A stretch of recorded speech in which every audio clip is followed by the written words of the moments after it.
Silly churl, Billy churl, silly Billy, hilly churl. Woo!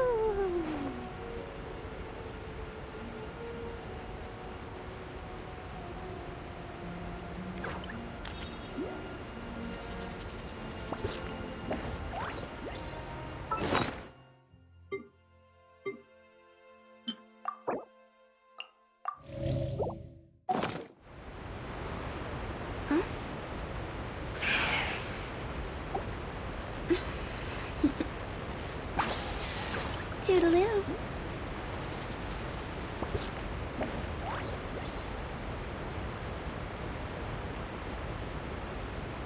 Silly churl, Billy churl, silly Billy, hilly churl.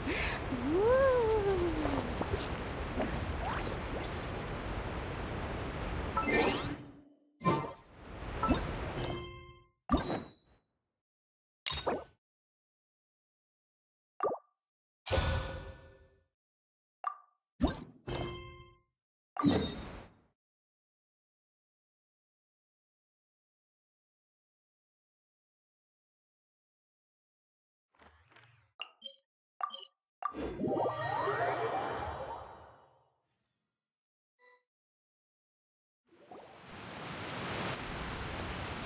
Hey, Traveler. Paimon.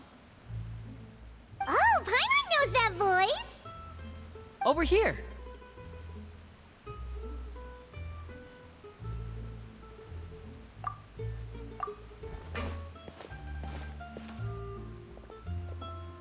To borrow one of the more popular turns of phrase at the moment, this appears to be quite the fated reunion. Running into you two out of the blue like this has really made my day. I certainly wasn't expecting it. You can say that again. What brings you to Poisson? Wait, Paimon's got it! You must be here for one of your magic shows, right?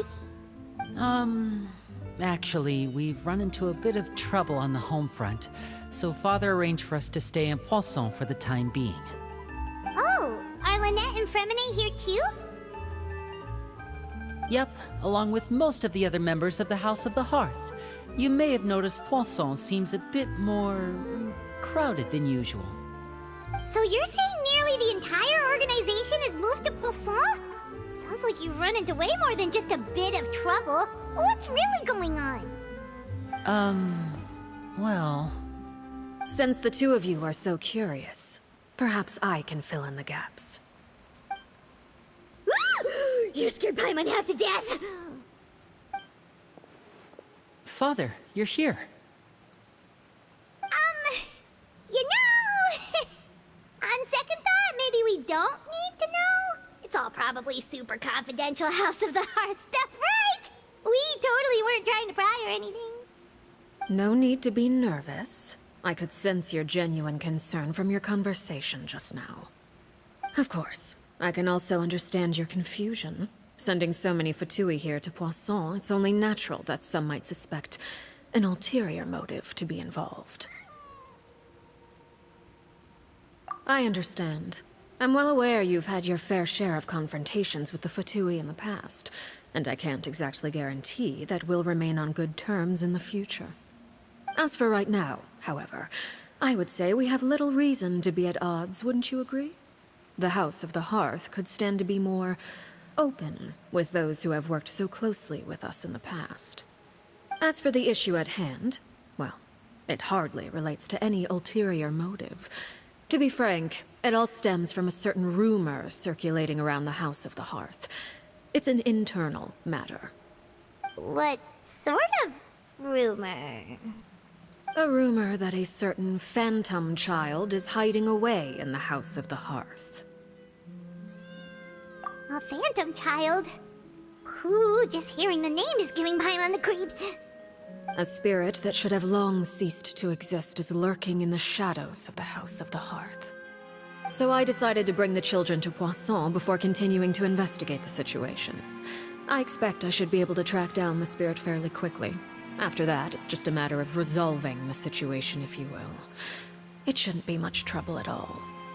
If you're curious, or if you still have some concerns, it might be advisable to stick around for a few days.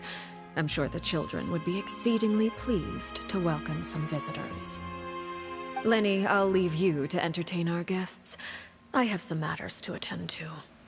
Of course, Father.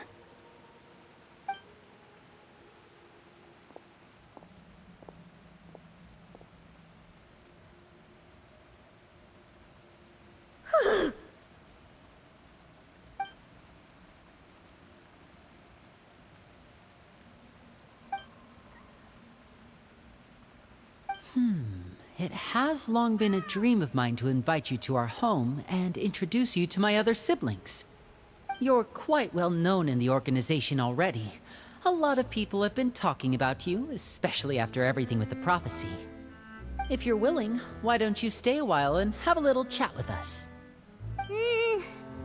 Alright. We don't have anything else to do right now anyway. But let's be clear, we're just gonna be there as guests, okay? Don't get any funny. Oh, wait a second. For your guests, that probably means we'll be treated to lots of yummy food, right? Of course. During our stay in Poisson, we've been helping out the locals with some fishing. We bring in quite the bounty every day. In fact, today's the perfect chance for me to show you what I can do in the kitchen. Let's go. I'll take you to where we're staying.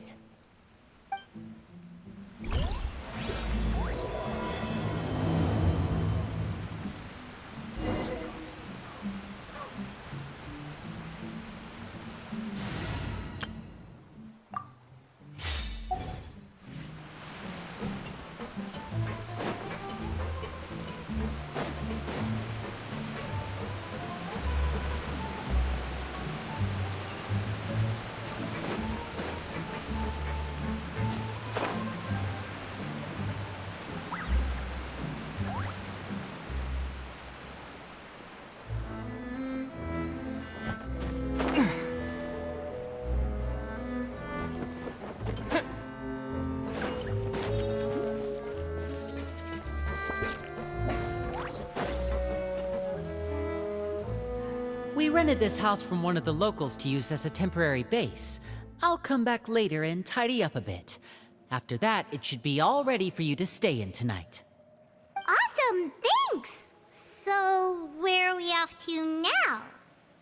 Well, when I happened to run into you two earlier, I was actually in the middle of distributing some supplies. With this many people staying in Poisson, we have to bring in outside supplies every now and then. I should probably make sure the rest of these provisions get delivered. Otherwise, people might start to get antsy. Okay, we'll come with! There are all sorts of rumors about your organization floating around out there. Paimon's not sure if she could even take a wild guess as to what's true and what's not. But now that we finally have the chance to see a day in the life of the house, we can take a good look at how you operate! Well, you're more than welcome to come along. Just follow me.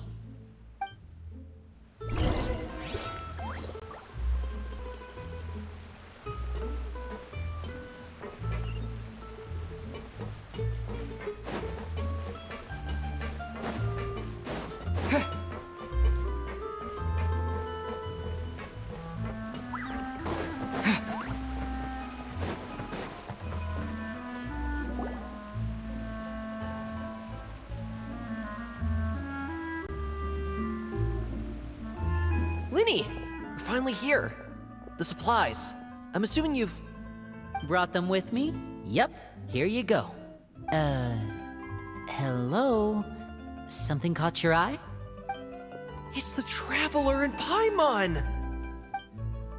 No way! Come here, everyone! Hurry! The Traveler and Paimon are here!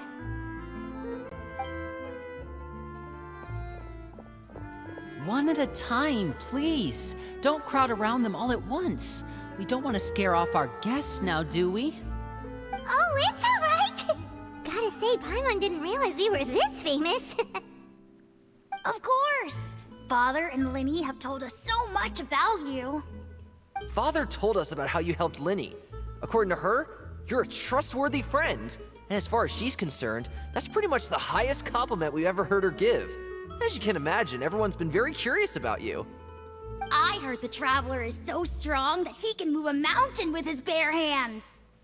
I heard Paimon eats so much that she can clean out the entire pantry at Hotel de Boer in just 3 days! a second! That's the rumor you heard about Paimon? Oh, not cool at all!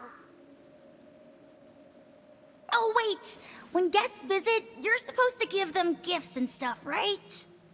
Oh, we don't need something like that. Besides, we don't have anything to give to you! Come on, we insist! I can give you some of my new potions. Just pick your poison. And by that, I mean medicine or actual poison. I've got both. Huh? Or maybe Shaplo can teach you guys about stealth! He's super good at it! He's never been caught. Ah, now that's not a bad idea.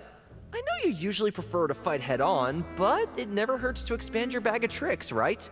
When it comes to eliminating your enemies, staying quiet can go a long way. Trust me, I would know. I was poisoned not too long ago, and I'm still dealing with the after effects. So I'm not quite as good as I was before, but I can still give you some pointers. Wait, when you said gifts, Paimon didn't think you meant poison and stealth tactics! But those are the best things we can give you. You don't like them? Ooh, how about this? Tell me the name of someone who really annoys you, and we'll teach him a lesson for you. All right, Fold, Selwar. I think that's enough suggestions for now. When it comes to being a good host, it's the thought that counts. You don't need a physical gift to make our guests happy. In fact, pestering them with suggestion after suggestion might make them more annoyed than anything. I would say your enthusiasm has certainly gotten across. Really? Awesome! It's been so long since we've had guests to play with. If there's anything you need, just let us know. Yeah, especially if it's poison or something. I've got all sorts of potions for that. Well, we'll talk to you all later. We've still got supplies to distribute. All right, see you later.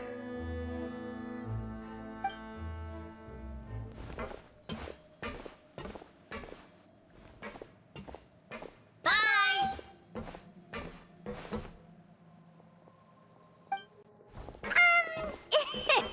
Lenny, about all that poison and stealth tactics talk just now. Scared you, did it? That kind of talk comes with being part of the House of the Hearth. When Foltz was really young, he strangled all of his family pets, just out of curiosity. He was labeled a dangerous problem child and was abandoned by his family. Elwar has an unnatural obsession with potions. Father has forbidden her from trying all the different concoctions she comes up with, but she still tries to test them in secret. You really have to keep an eye on that one. Chaplot is around my age. While I'm mainly responsible for collecting intelligence, he handles surveillance. He's very passionate about his work and has no reservations about taking on some very difficult missions. I know you two probably aren't used to that kind of talk, but I can promise you they only had the best of intentions. Things like stealth tactics and developing different poisons, they really mean a lot to them. They were just trying to share the best of what they could offer, that's all.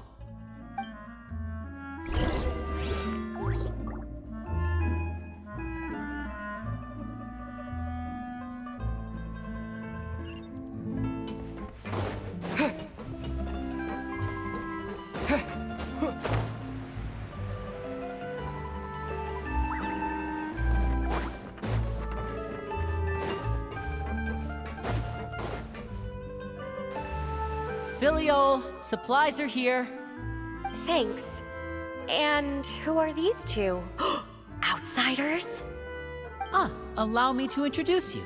This is the Traveler and Paimon. Oh, you're the famous duo I've been hearing so much about. It's nice to meet you. I heard you've traveled to all sorts of places. Is that true? Of course! We're making our way all across to that! Oh, good for you.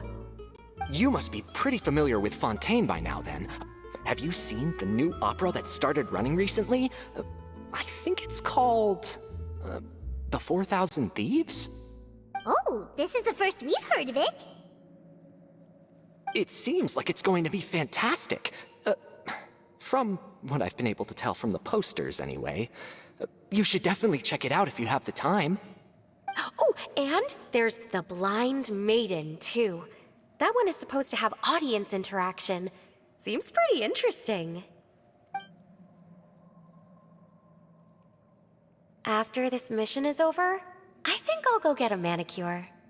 Oh, maybe I should dye my hair. Wonder how much it'll cost. Is it just Paimon, or do these two seem much easier to get along with than the others? Looks like the House of the Hearth has some normal members after all. I heard that. Oh! Oops. I'm guessing you're referring to Foltz and the others? Yeah, we're definitely not all like them. I bet those crazies are practically foaming at the mouth right now. I'm sure they just can't wait to get back to Snezhnaya to carry out the plan. That's enough, Filial. Don't talk about family members behind their back, right? Whatever. Let's go. Guess this is goodbye then. If you ever have some time, we should go see the opera together.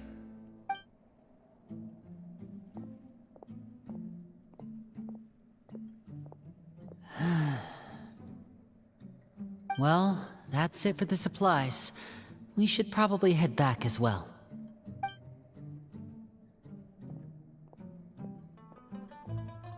Well, they didn't seem too happy with each other. Seems like there could be something more going on here. You're right. We're only here as guests after all. Oh, Linny's getting super far ahead. Come on, let's catch up.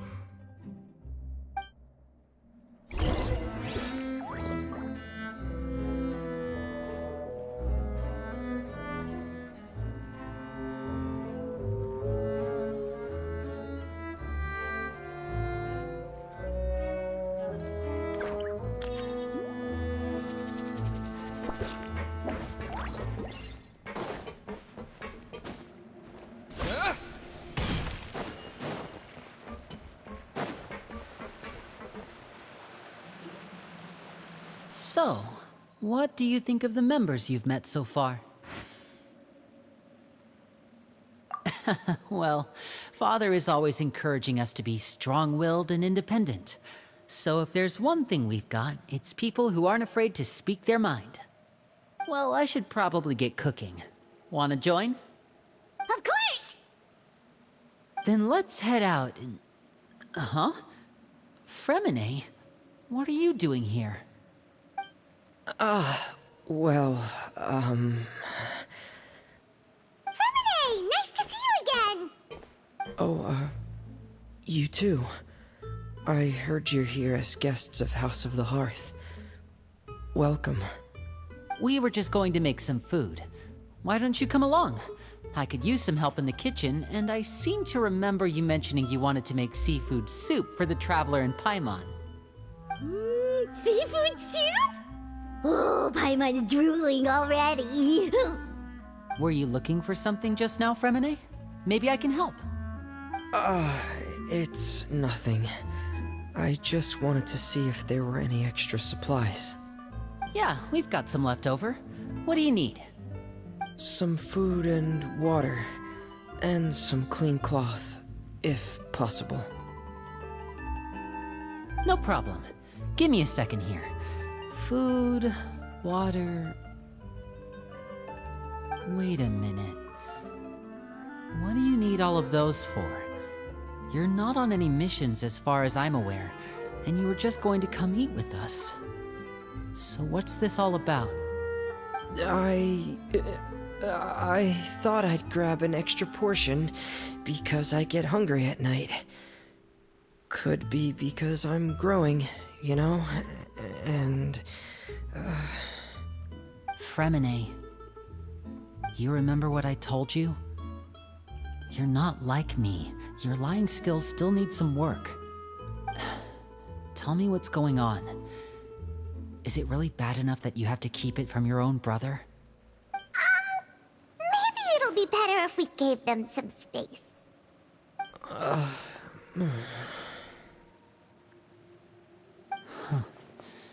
This is the first time I've seen that kind of look on your face. Whatever happened, does it have something to do with Father? Yes. Just follow me.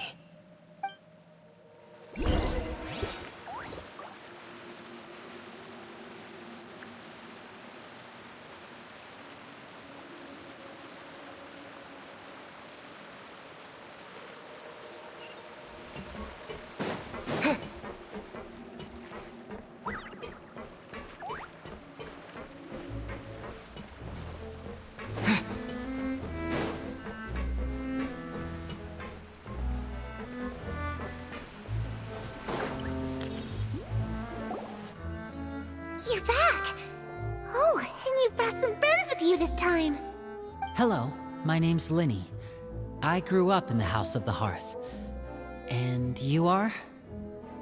Hi, Linny.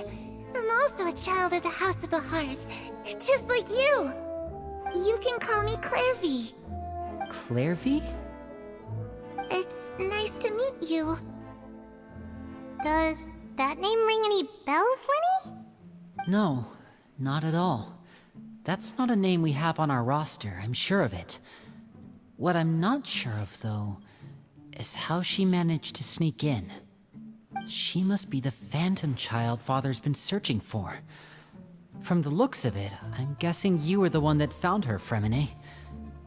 You, haven't told Father, have you? No, I haven't told anyone. I've just been keeping her hidden. For how long? About half a month now. So ever since we got to Poisson, then, do you have any idea what you're doing? I know what I'm doing. Really? 'Cause from where I'm standing, it looks like you're hiding the very person Father has been trying to find. If Father finds out about this, everyone involved is going to be punished. You know the rules of the house, Fremine. I know you do. Father doesn't tolerate any form of betrayal. So why are you doing this? I've thought it through. And I just can't hand her over like that. Linny, don't you remember last year? Chapleau nearly died after getting poisoned during that one mission. He wasn't able to get back before the poison started taking effect, and not a single person was there to help him. That night, while I was sleeping, I heard a voice telling me to go save him. I opened my eyes, but I couldn't find the source of the voice. I thought maybe I was just hearing things, but I went to look for him anyway. Luckily, I got there with enough time to save his life. That feeling of being haunted, of hearing voices, it's happened many times in the House of the Hearth. I'm sure you've noticed. So what you're saying is, that was her? She was the one who spoke to you that night? Unless there are other spirits roaming around the House of the Hearth, I don't think there's any other possibility. If Clairvy were our enemy, it wouldn't matter whether she was a spirit or an actual child. I would have acted without a second thought, because that's what Father ordered us to do. But she's been living with us, helping us from the shadows all this time. I think that makes her family. I couldn't just hand her over to be dealt with. Not when there's so much we still don't know. So what's your plan then? You can't keep her here forever. Someone is bound to find out eventually. I haven't thought that far yet. I don't want to disobey an order from Father, but I also don't want to put Clairvy in danger. Come with me. There are a couple things I'd like to say to you in private.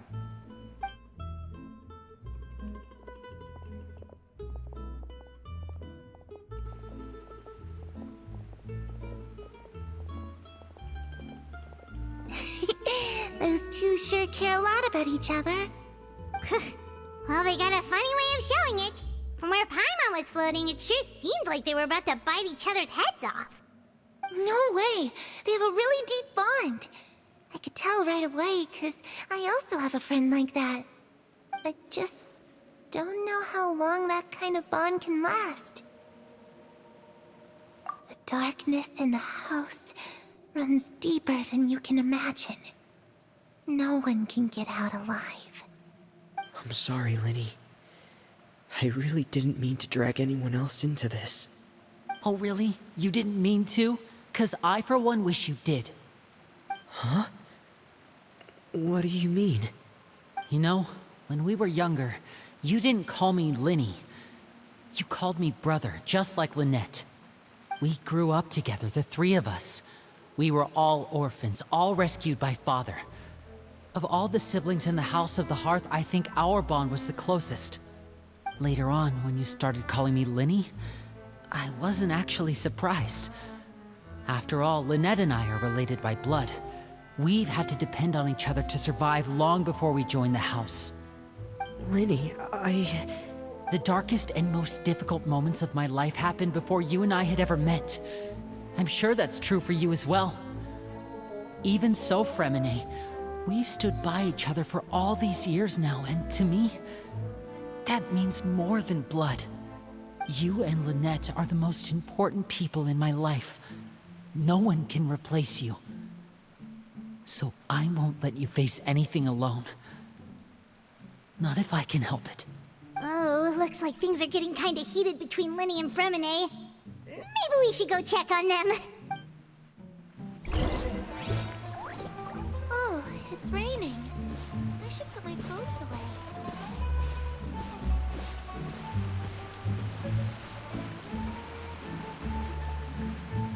Hey, you two!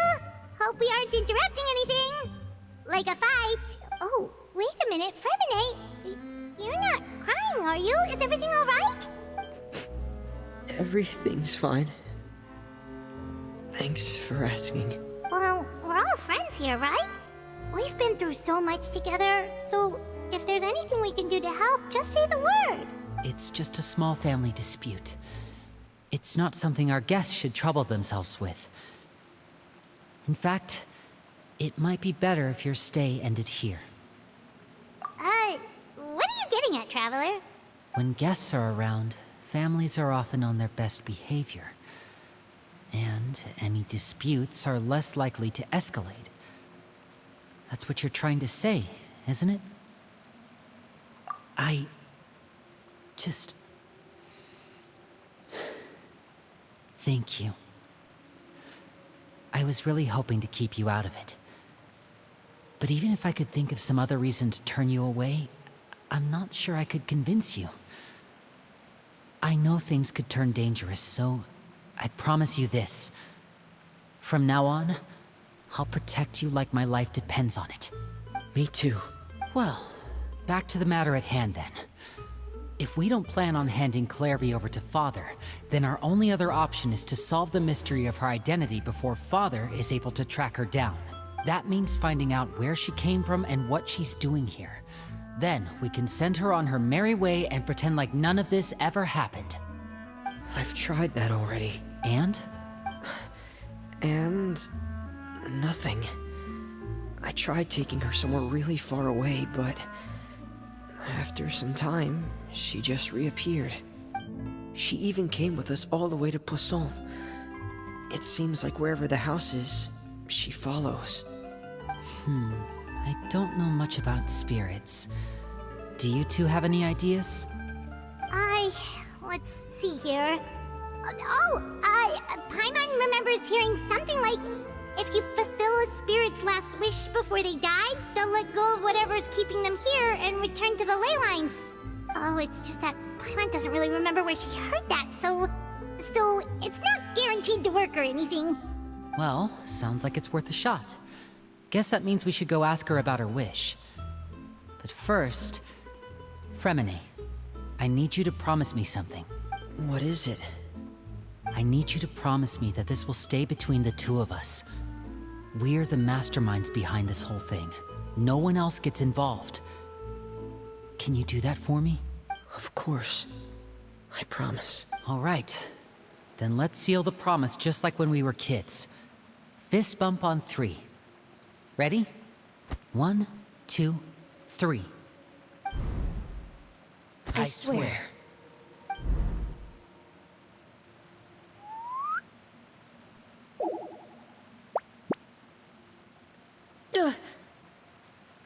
Whoa! Lynette! But what a surprise! What brings you here, dear sister? And, when exactly did you get here?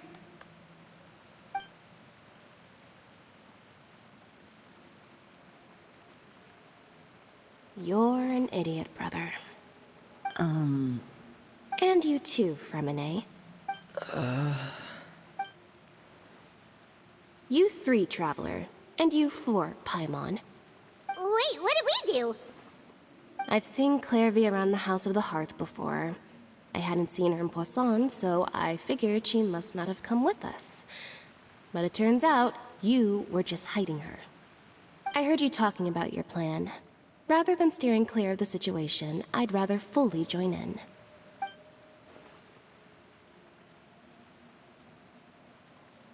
If you don't agree, I'll have no choice but to report everything back to Father. Simple as that. You're not giving us much wiggle room here, Lynette. Well, I guess we're all in this together then. After we talk to Clairvy, we'll figure out our next move. There's no time to lose. Let's go.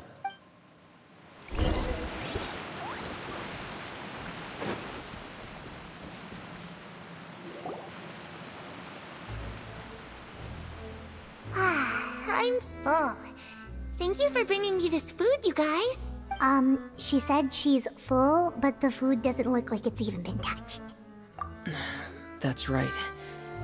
Based on what I've been able to observe, it doesn't seem like Clairvy can interact with the physical world at all.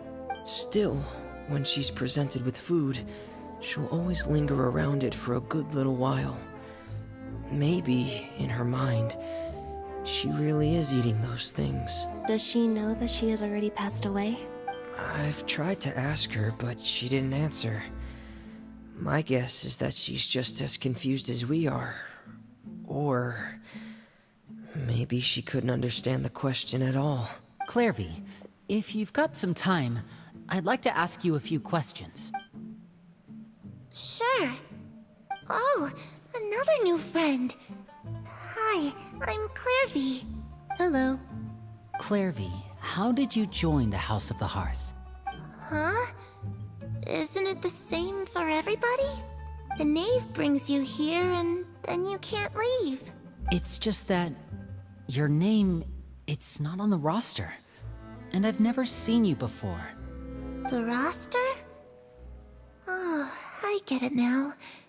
I think there might be some things you don't know about this place. The people in charge, they're not as nice as they look.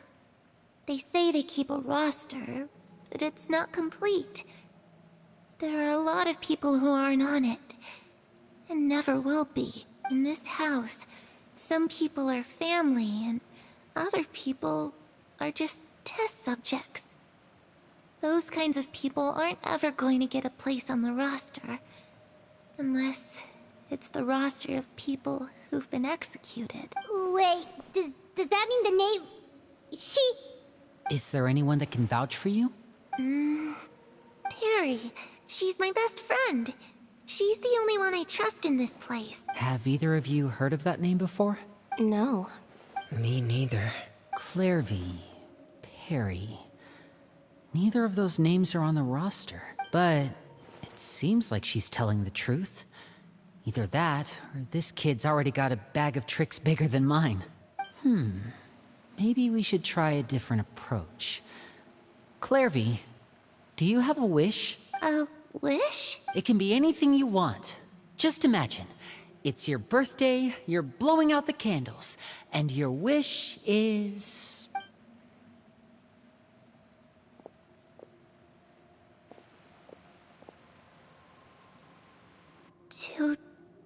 To go outside, where the sun can find me. That's... it? Well, that sounds easy enough. The darkness in the house runs deeper than you can imagine. No one can get out alive. Okay, time to divide and conquer. Listen up, I'll try and find a way to use basic illusory magic to take Clairvy outside and bring her somewhere with sunlight. Lynette, try and find the list of executions that Clairvy was talking about, and see if her name is on it. Fremine, you stay in Poisson. We can't be the only ones who've had run-ins with Clairvy. I need you to collect intel on everything she's said and done. Understood. I'll try my best. What about us? What should we do? I really appreciate your willingness to help, but this is a family matter. I don't want to drag you in too deep. It's too risky. Let me think. Since Father considers you to be guests, maybe you could stick by her side for a little while. You don't need to do anything except keep up some nice, casual conversation. Ah, Paimon gets it. You want us to distract her. I'll give you a magic bird. If Father suspects something, all you need to do is release it when she's not looking, and it'll alert me that something's wrong. Of course, that's only as a last resort. If Father doesn't seem to notice us, there's no need to make contact. We'll reconvene here tonight after all's said and done. If the worst-case scenario happens and we're discovered, just tell Father everything. We're not going to let our guests get punished for our own actions. That's where we draw the line. You too. Okay, this is where we part. Father should be at the beach nearby.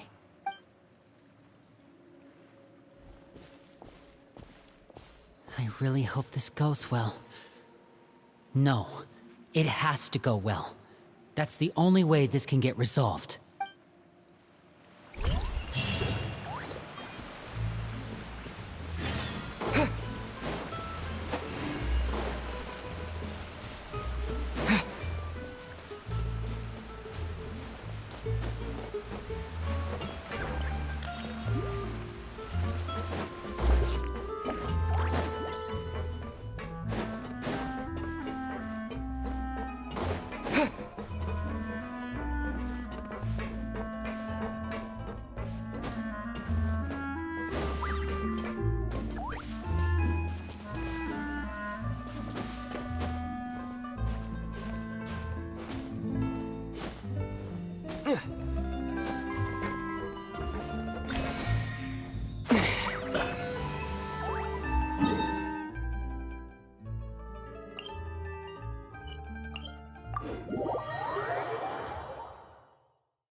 It's the knave and child.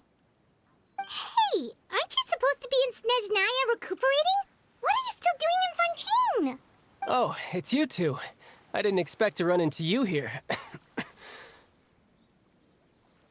I was unconscious for quite a while after the fight in the Primordial Sea. After I woke up, I realized I was being taken back to Snezhnaya, and well, I couldn't have that now, could I? Not when I've still got unfinished business here in Fontaine. So, I mustered up all my strength and made the journey back on my own. What sort of unfinished business are we talking here? It has to do with Skirk, my master. I really wanted to meet up with her, but by the time I got back, she had already left. I still have so many questions for her. Without any other leads, all I could do was ask the knave to help me track her down. She must have left behind some traces from her time in Fontaine. Oh, okay, so have you found any clues? Unfortunately, no. While the House of the Hearth is adept at collecting all manner of intelligence, certain existences can still manage to escape our purview. Basically, unless Master feels there's a need to meet with me, she's not going to be found. But that problem has an easy fix. I just need to become stronger, and then... Paimon thinks you should focus on getting better first. The worst of it is over. It's all thanks to that one kid from the House of the Hearth. Elwar, I think her name was. She gave me a bunch of random potions to drink. They didn't go down easy, let me tell you. Pain and chills all over. But they really did help speed up my recovery. And that's good, because it looks like I really do have to head back this time. The old man's been putting the pressure on me. He sent someone to tell me I'm needed for some sort of project. Project Stuja? Yeah, that's the one. I heard Regrader's involved too. I'm not looking forward to having to listen to all his monologuing, that's for sure. Hey, maybe you could think of a way for me to stay in Fontaine for a little longer. Helping Linny and the others brush up on their fighting skills would be far more interesting. If you and I could spar, that would be even better. I've been waiting for a chance to see you go all out. And what a sweet little daydream that is. But I also have a role to play in all this. I'll be leaving Fontaine shortly as well. Besides, considering how little they see fit to step outside the homeland, being called on to return to Snezhnaya by such illustrious dignitaries, what a great honor. Wouldn't you agree? One I could do without, I'd say. Is it just Paimon? Or does it kind of seem like they're... So, dear guests of the House of the Hearth, to what do I owe the visit? Well, we just... Right! We're super close to Linny and the others, but we still don't know much about you! Is that so? Introductions have already been made, have they not? Oh, well, you see? There's only so much you can learn about someone from a short introduction. At least tell us something a little extra, like... Why do you call yourself father? Huh, good question. I'd also like to know. The fact that you have to ask tells me our intelligence work has been quite successful. Telling you the answer to that question would only serve to undermine that success. And we can't have that, now can we? Spoken like a true diplomat. That was some expert sidestepping right there. Well, if there's nothing else, I think I'll take my leave. I still have a small matter to resolve at home. Wait, don't go!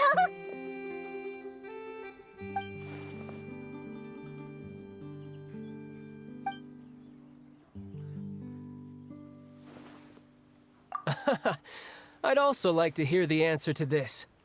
I've met some of the members of your organization, and they all seemed like really good kids. They actually reminded me of Tonya and Tusser. Which, by the way, if you ever betray them, I'm just letting you know, I won't let you off easy. And why would I betray them? Well, you've already betrayed the House of the Hearth once, haven't you? At least, that's what I heard.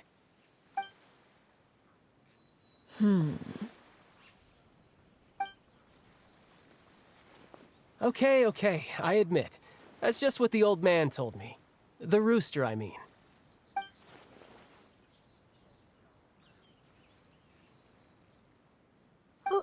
Wait, did you really do something bad to those kids? Never mind what I've done. I'm more curious as to what the mighty rooster had to say. Care to enlighten me? Ah, well, nothing much. Just some stuff about you taking out many other members of the House of the Hearth, and even going so far to attack your own family. I see. Huh. Based on your reaction, I'm guessing it's all a bunch of lies. Hardly. I don't appreciate his particular turns of phrase, but I suppose he didn't say anything untrue. Although, it would be more accurate to say that there is a certain level of prejudice involved, but I don't intend to clear that up just yet. Prejudice has a funny way of concealing the real truth behind certain things, an attribute that I find to be quite advantageous. Call yourself a Fontanian, for example, and people will assume all sorts of things, when the real truth is that this is simply the land where I was raised. Huh? You're not actually from Fontaine? But then why did you try to help out with the prophecy and everything? I was trying to protect the children born in Fontaine. Claiming that I myself was a Fontanian simply made it easier to operate. People would hardly suspect a fellow Fontanian of having any ulterior motives. Who wouldn't want to save their homeland after all? The Primordial Sea wouldn't have any effect on me, but it would have caused great harm to the House of the Hearth. Well, you wanted extra information, didn't you? There you go. I hope that satisfied your curiosity. So, you stayed in Fontaine for the kids. I guess I was wrong to believe you'd betray them. Apologies. Looks like I was holding on to some prejudices myself. Good. Like I said, I like it when others have misconceptions of me. Actually, while I was recuperating at the House of the Hearth, there was something else that really caught my attention. I heard that members always resolve disputes and arguments with a friendly spar, and the loser has to back down. Seems pretty cool if you ask me. Would also give them plenty of opportunities to hone their skills. Well, that's only a recent development. In the past, such spars weren't nearly so friendly. The losing party would lose everything, including their life. They were that high stakes? Whew, at least that's not a thing anymore. Well, the current atmosphere's not half bad. I'm a bit jealous, actually. You've got so many family members around you, and you even get to live with them. Having a lot of family around means dealing with a considerable amount of bickering and scheming. Once Tonya and Tusser enter their rebellious phase, I'm sure you'll understand. Just imagine. Tusser becomes obsessed with plucking out strands from the rooster's mustache, or Tonya decides to dye her hair 42 different colors. Okay. I get the picture.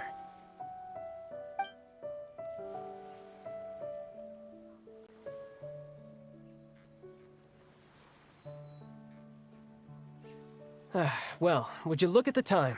I should probably get going. Traveler, Paimon, I'm not sure where our paths will cross next, but the next time we run into each other, we should definitely try and find some time to spar. Again, maybe this is a conversation we can have when you look less like you're gonna kill over. All right. Well, thanks for everything, Arlecchino. No thanks necessary. You also played a part in obtaining the Gnosis. I would say we can call ourselves even. I like the sound of that. Well, I'm off. See you all some other time. We should probably get going too. Do you want to head back with us? Oh? You want me to leave so soon? Oh, well, you see, I'm rather enjoying the evening breeze. If you don't mind, I think I'll stick around for a bit. I have some things to think about. Apologies for not attending to you like a proper host. Please forgive this slight. I do hope you'll have a pleasant stay. We managed to keep her distracted until nightfall. Good thing Child was there to keep the conversation going. You don't think she suspected anything, do you? Oh, I wonder if Liddy ran into any issues. Let's hurry back and see how everything went.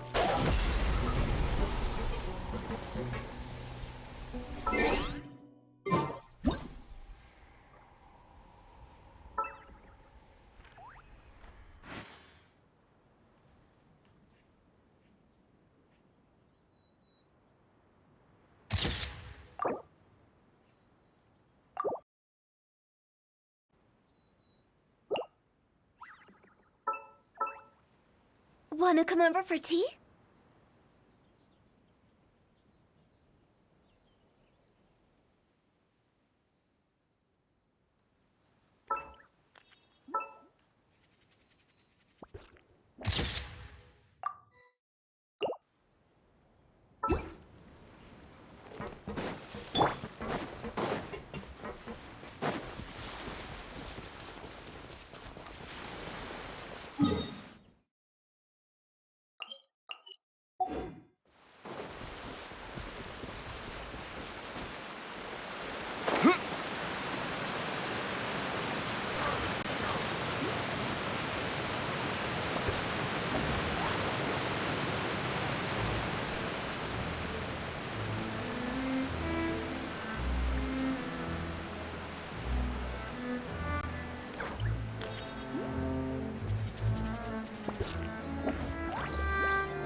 gonna go?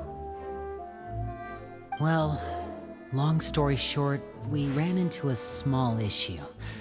Clairvy can't go into the sunlight.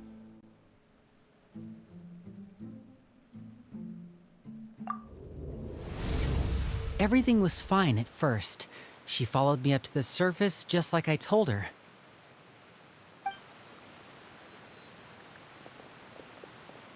But as I led her out of the shadows and into the sunlight, she vanished. I turned around and there she was, standing at the edge of the shadows, silently watching me. Huh. Maybe she's afraid of sunlight, or... No, it wouldn't be her wish if that were the case. Well, we could always try pushing her into it.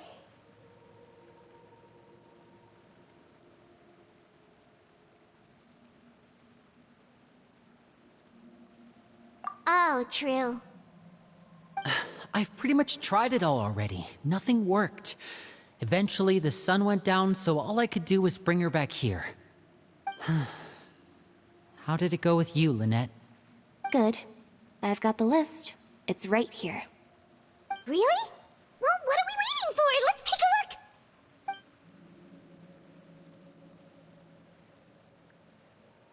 Oh, that's a lot of pages. Oh, it's gonna take forever to get through it all. We can each take a section. Here. La Pouillade, Landois, Chambel, Horaire.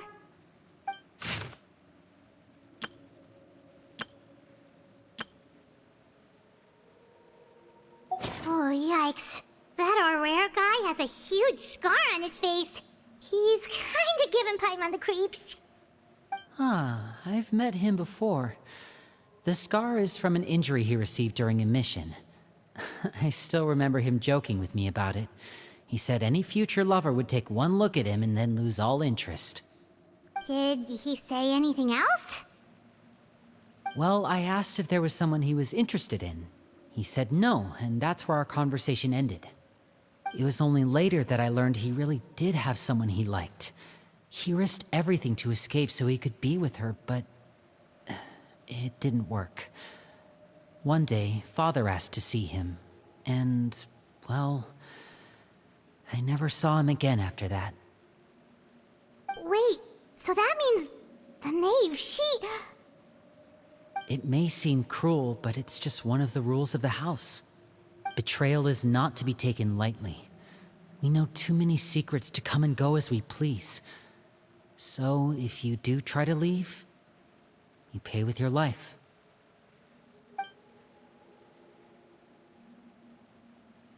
Her name's not here, huh?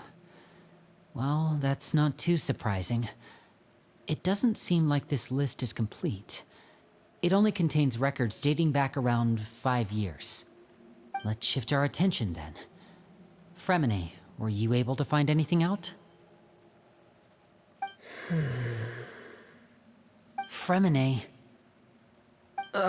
Sorry. I was thinking about something. I managed to talk to quite a few people, but I couldn't help but notice that the atmosphere in the house was a little... Strange. Yeah, I mean, I know there have been arguments in the past, times when people haven't gotten along. Chaplot and Filiol are a good example of that. Oh, those are two of the people that we met while delivering supplies. Paimon can see how they might not get along. They had very different vibes, and their, interests seem to be pretty different as well. That's to be expected, actually. Father brought us all here, shared her knowledge with us, taught us how to fight. That's one thing we all share. But that's also where the similarities end. Not all of us feel the same desire to stay here. As members of the House of the Hearth, we're also considered part of the Fatui. And to a lot of people, that's an identity they never asked for. Certain members get older and realize they want something else for themselves. But considering the rules of the house, Most people would never say that out loud. People like Chaplot and Foltz are loyal to Father and her vision. They're proud to be part of the Fatui. Filial and Nantoy, on the other hand, well, they aren't quite as enthusiastic. These kinds of conflicts have always been there. It's not like Father is in the dark about any of this. Well, that's true. But it just feels like things have gotten worse lately. Filial and the others, it seemed like they were meeting in secret to talk about something. I can't say for sure, but I think they've met Clairvy. You think she's been inciting them to act out? No, not exactly. But I wouldn't be surprised if she said something to them about the darkness in the house and how deep it runs. She's told me about it before. Experiments being run on children. People being used as pawns on the battlefield without so much as the strength to survive. And they just believed all that? Without any evidence? Clairvy's words probably gave them the excuse they were looking for. Whether they actually believe them to be true is secondary. This is all because of Project Stuja, isn't it? Whoa. Hold on a second. What's this Project Stuja all about, huh? This is the second time it's come up now. Sorry, but I'm not sure of the details either. I only know what Father has told us, which is that it's something the Rooster and Regrader have been working on together. Apparently, it has to do with the Fatui's strategic plan for the future. Because the House of the Hearth was so successful in obtaining the Gnosis, we now have the honor of playing a key role in Project Stuja. Wait, but isn't that a good thing? Key role is just another way of saying dangerous role. To us, the whole thing is an inconvenience. Father thinks so too, but she's in no position to refuse. Their plan isn't exactly unreasonable, and they've been funneling the house a lot of funding.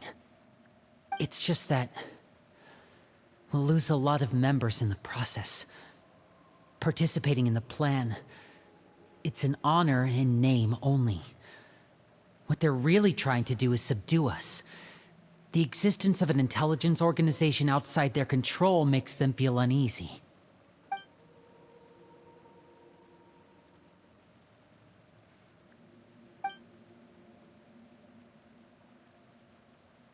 Okay, super complicated top secret Fatui business aside, what does all of this have to do with the conflicts you were talking about earlier? Paimon doesn't get the connection. External pressure has a way of exacerbating internal strife. You can't overlook the power of fear either. People are afraid of dying, and that fear is often the impetus for a lot of stupid decisions. I thought resolving the Clairvy situation would make everything go back to normal. But it looks like things are more complicated than I thought. We can only focus on one situation at a time, brother. You're right.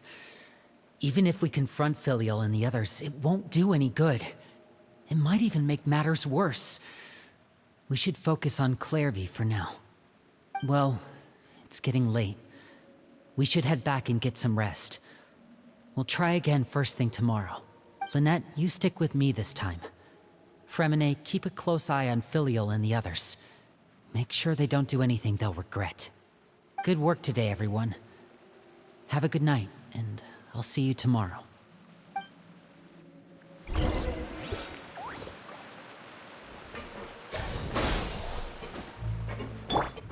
Trust and rebuild!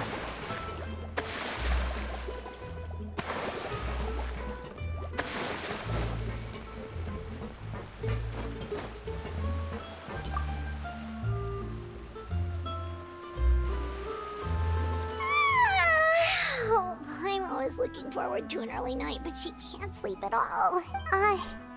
Hey, you don't think the knave will be too angry with Linny and everyone if she finds out about all this, do you? She's even scary when she smiles. If she were to actually get angry... Ooh, you have to protect Paimon if that happens, okay, Traveler? Oh, well, in that case, we should just plan on running away. We'll grab Linny and the others and we can make a break for it as fast as we can.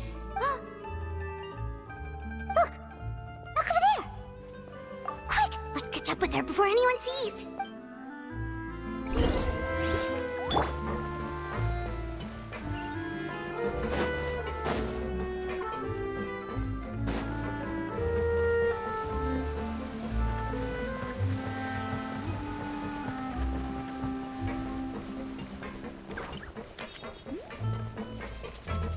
Over there!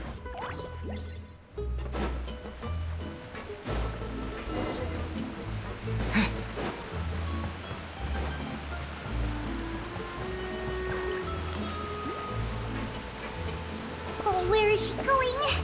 Oh, if someone sees her, we're toast!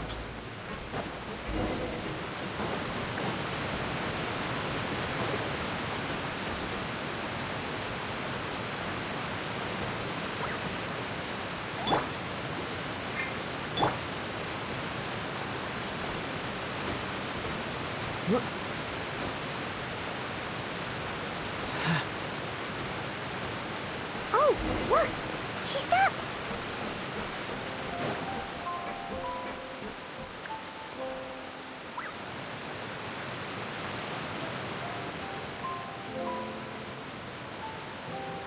Clairvy!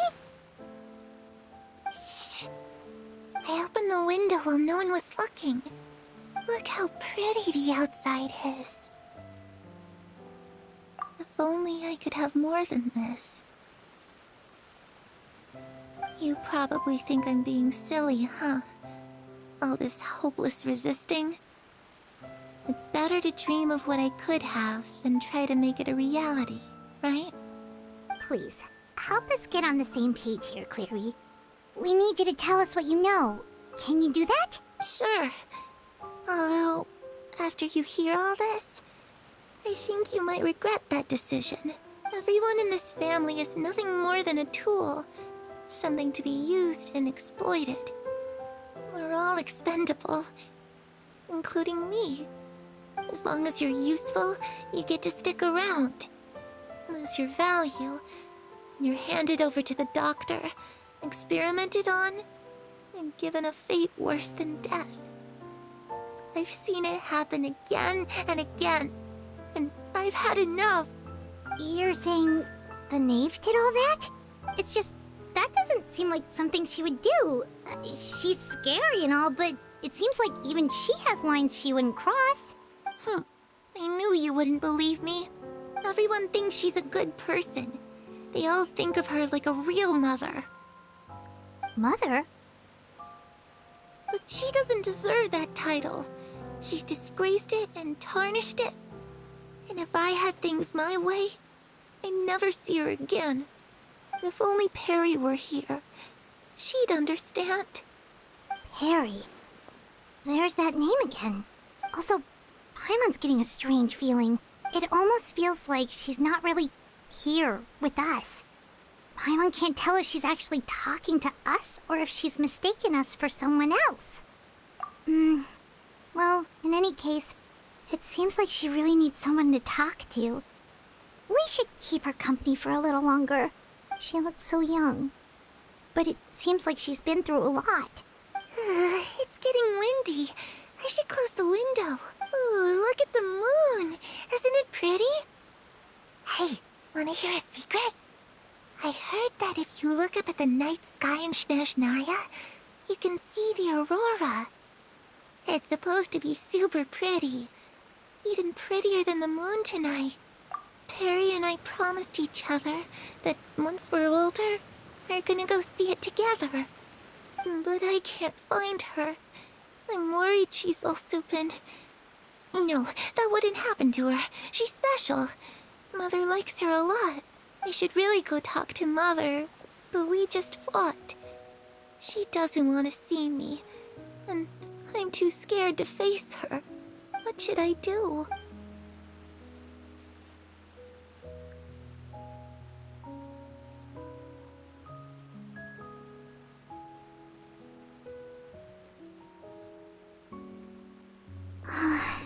Paimon really doesn't understand what's going on with her. Well, let's head back. We've got an early morning tomorrow.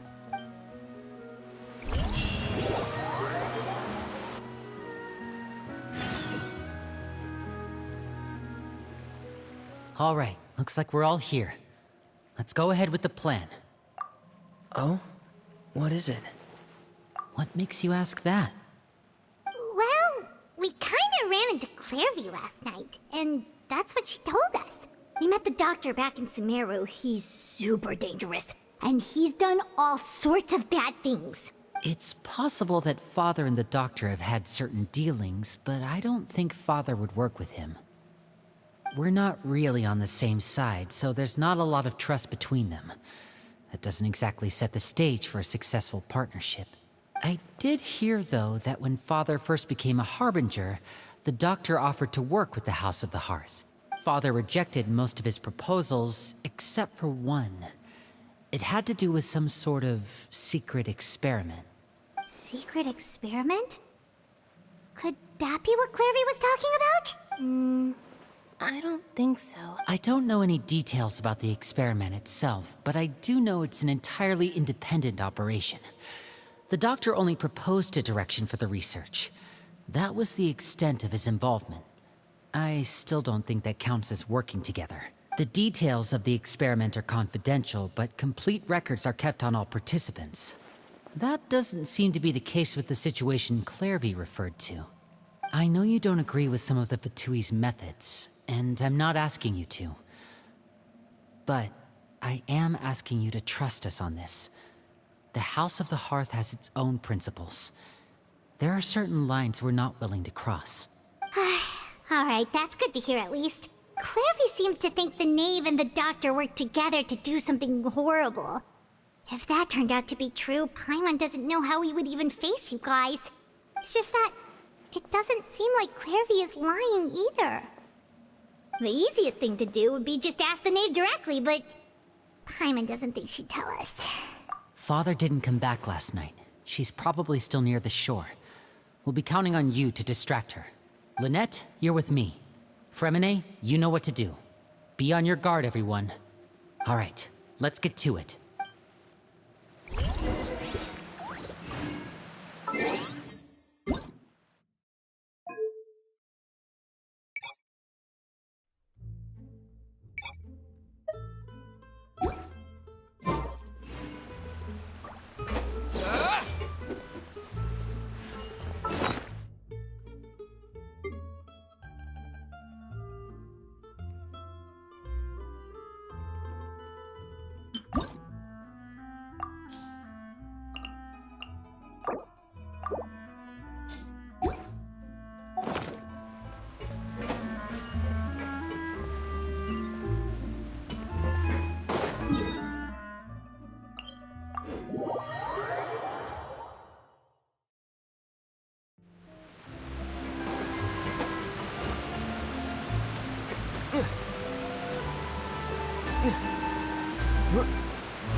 Ah, it's you two again.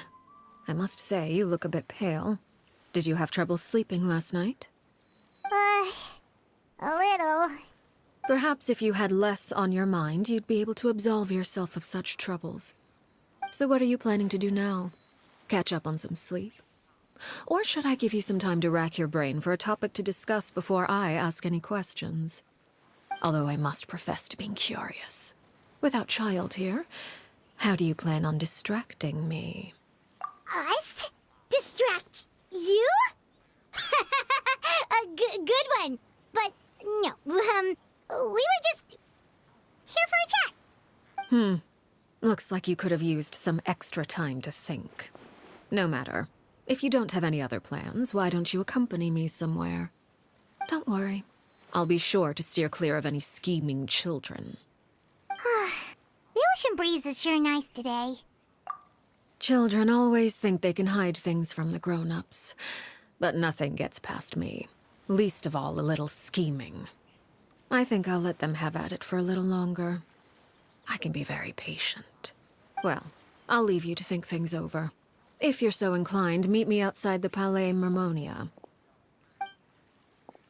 Good things come to children who do as they're told. So I do hope you decide to tag along. If only for your friends' sakes. What should we do? She clearly knows about everything we've been doing, and Paimon doesn't think it'd be a stretch to say she was threatening us just now.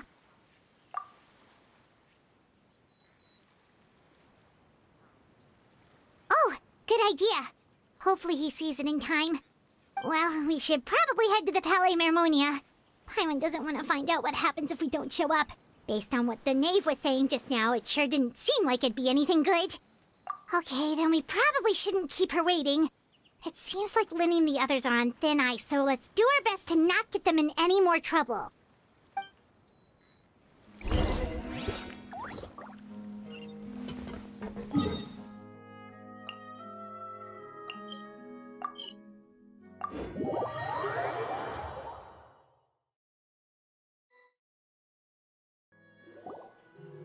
Seeing as we still have some time before my meeting, we might as well enjoy some pleasant conversation while we wait. I'm glad to see you get along with my children. Being surrounded by good companions is necessary for a child's development.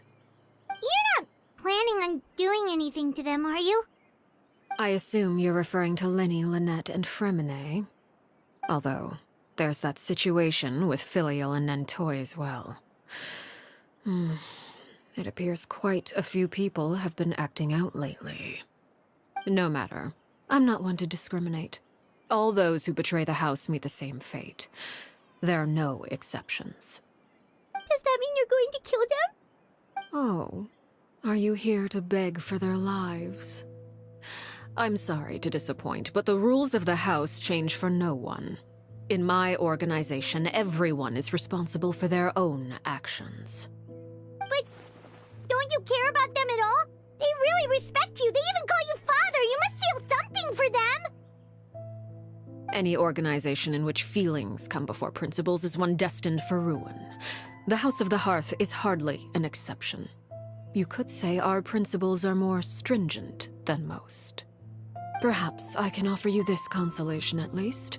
As our guests, you two will not be held accountable along with them. I would imagine Linny, Lynette, and Fremine will be able to keep their lives.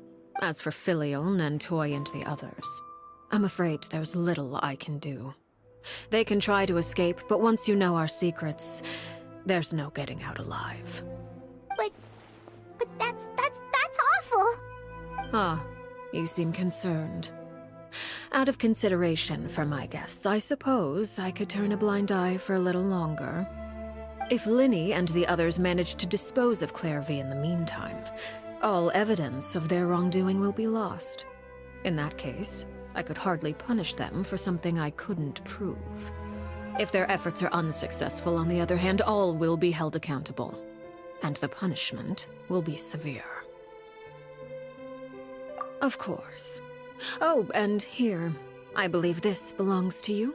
Do try and keep better track of it next time. It takes a considerable amount of time to train a bird like this. It would be such a pity if you were to lose it. Permanently. Wait, where did you get that? Well, I'm afraid that's all the time we have to chat. Now, for the matter at hand. I asked you to meet me here because I have business at the Palais Mermonia. It has nothing to do with you, but I think it would be prudent for you to stick by my side for the time being. There will always be time later to run off and tell Linny what you've learned. Well, time to go. Looks like we wrapped things up just in time.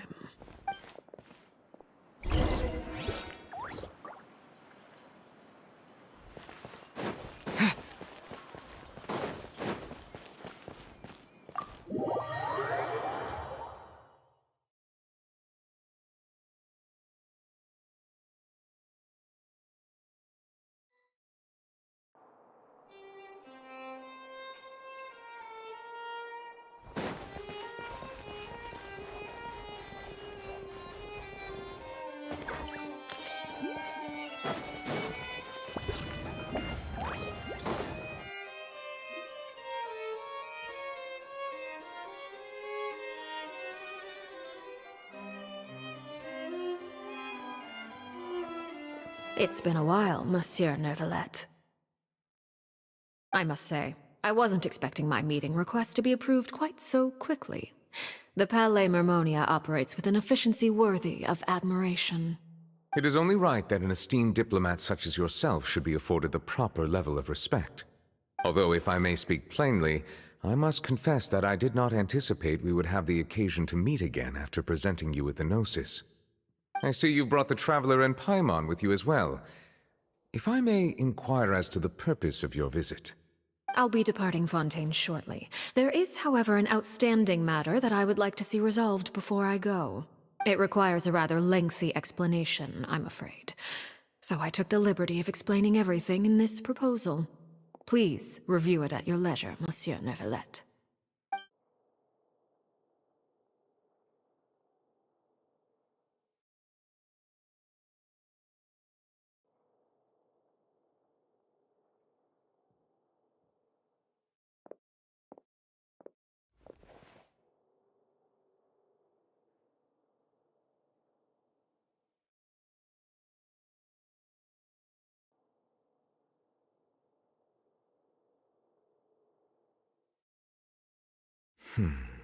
I understand your request.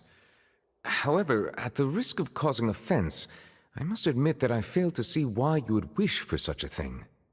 I heard you have a certain fondness for water tasting, Monsieur Neuvillette, so allow me to use water as an analogy. A family is like a large body of water with countless rivers flowing in and out. As someone who watches over this system, I would hope that each river that flows from the source will eventually reach the ocean. Of course, objectively speaking, I know this is impossible. Most of the rivers will dry up along the way, disappearing into the ground and leaving nothing but a barren riverbed behind. Not all rivers are destined to reach the ocean, but I would not see their existence rendered meaningless. I believe the water that flows within them is simply meant for a different destination, like a field in need of irrigation. Or perhaps the glass of a certain water-tasting enthusiast. Did you get any of that, Traveler? Your words paint an optimistic picture indeed. Allow me to remind you, however, few among us are willing to sip from a glass filled with It may have been tainted at one point in time, but not to worry. I'll make sure it's strained of all impurities and returned to its cleanest form. I seem to recall there being a transactional aspect to your proposal. Perhaps you could expound on that? If you accept my proposal, Monsieur Neuvillette, I will gradually withdraw my forces from Fontaine. And, unless absolutely necessary, I will no longer carry out any special missions within Fontaine. I presume I can take your words to mean that, in the future, cases similar to the Tartuffe assassination will cease to cross my desk? Tartuffe? Ah, that thief who embezzled funds from all those charities, you mean? My deepest condolences to his family, but without any evidence, I cannot imagine how the House of the Hearth might have been involved in his passing. Of course, if you accept my proposal, Monsieur Neuvillette, I'm sure certain measures could be taken to reduce the frequency of such troubles. You choose your words carefully indeed. In that case, I am inclined to accept your proposal. My thanks for your generosity, Monsieur Neuvillette. Well, with that settled, we should be going now. I took the liberty of bringing along 2 bottles of spring water from Snezhnaya for you to enjoy. I do hope I get the chance to hear your impressions. Perhaps at our next meeting, yes? Indeed. I trust you would not overlook your commitment in the meantime. All right, Traveler Paimon. Time to go.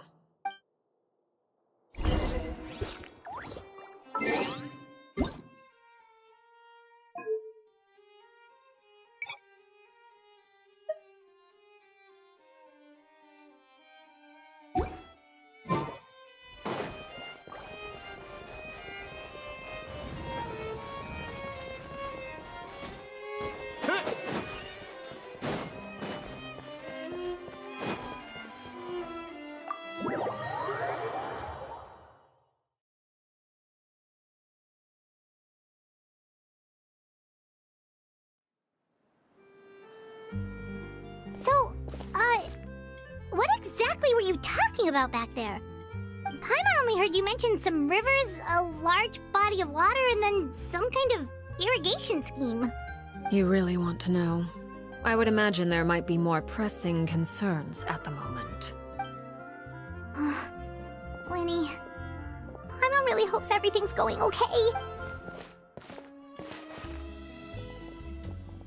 Oh, Paimon recognizes that look. You've got your thinking cap on, don't you, Traveler?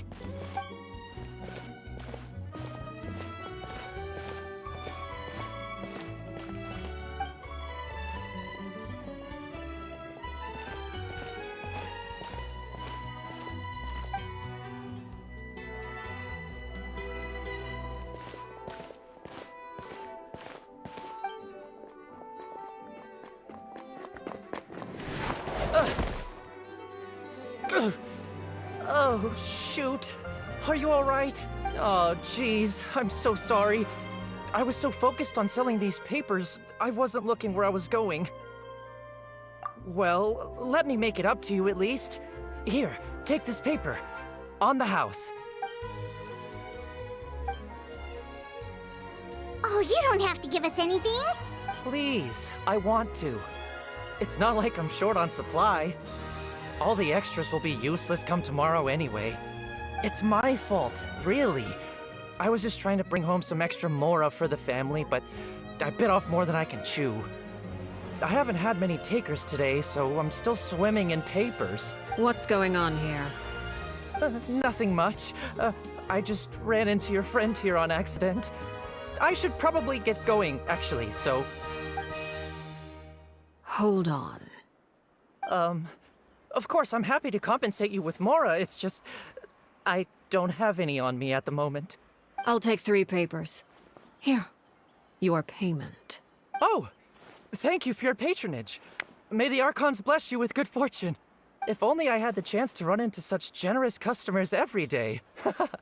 I should probably just take on a smaller inventory though, right?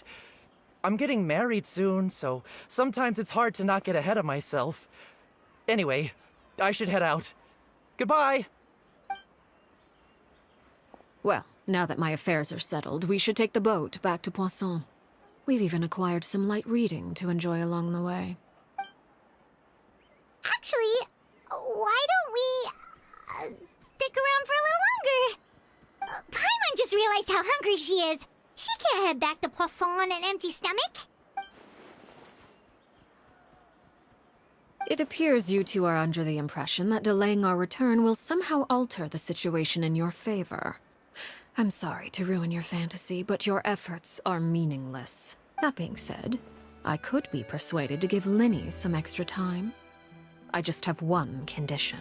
If you agree to my request, I'll even answer some of your questions. You're quite curious about Claire V, are you not? And my relationship to her. Wait, why are you being so generous all of a sudden? You're not gonna ask us to do something bad, are you?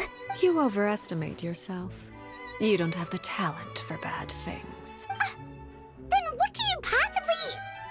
The most important consideration in a negotiation is that both sides receive something they want. Demands and threats only get you so far. Wonderful. Here it is. When the time comes, make the choice that you deem most appropriate in the situation, and lend your help to the House of the Hearth. Okay, sounds normal enough. But what do you mean, when the time comes? When is that supposed to be? That is for you to decide. Then we have a deal. Follow me.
Woohoo! Let's go!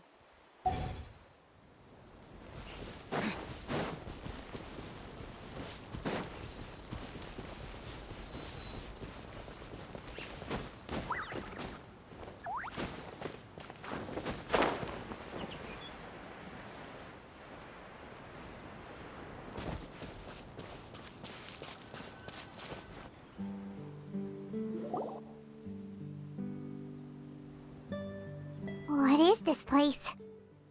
Somewhere long forgotten by everyone. It used to be a grand building. Now it's nothing more than a pile of rubble. No one comes here anymore, nor does anyone care about what once happened here. Although, this place does have something to do with the story I'm about to tell you. It was before I became a Harbinger, and before Linny and the others joined the House of the Hearth.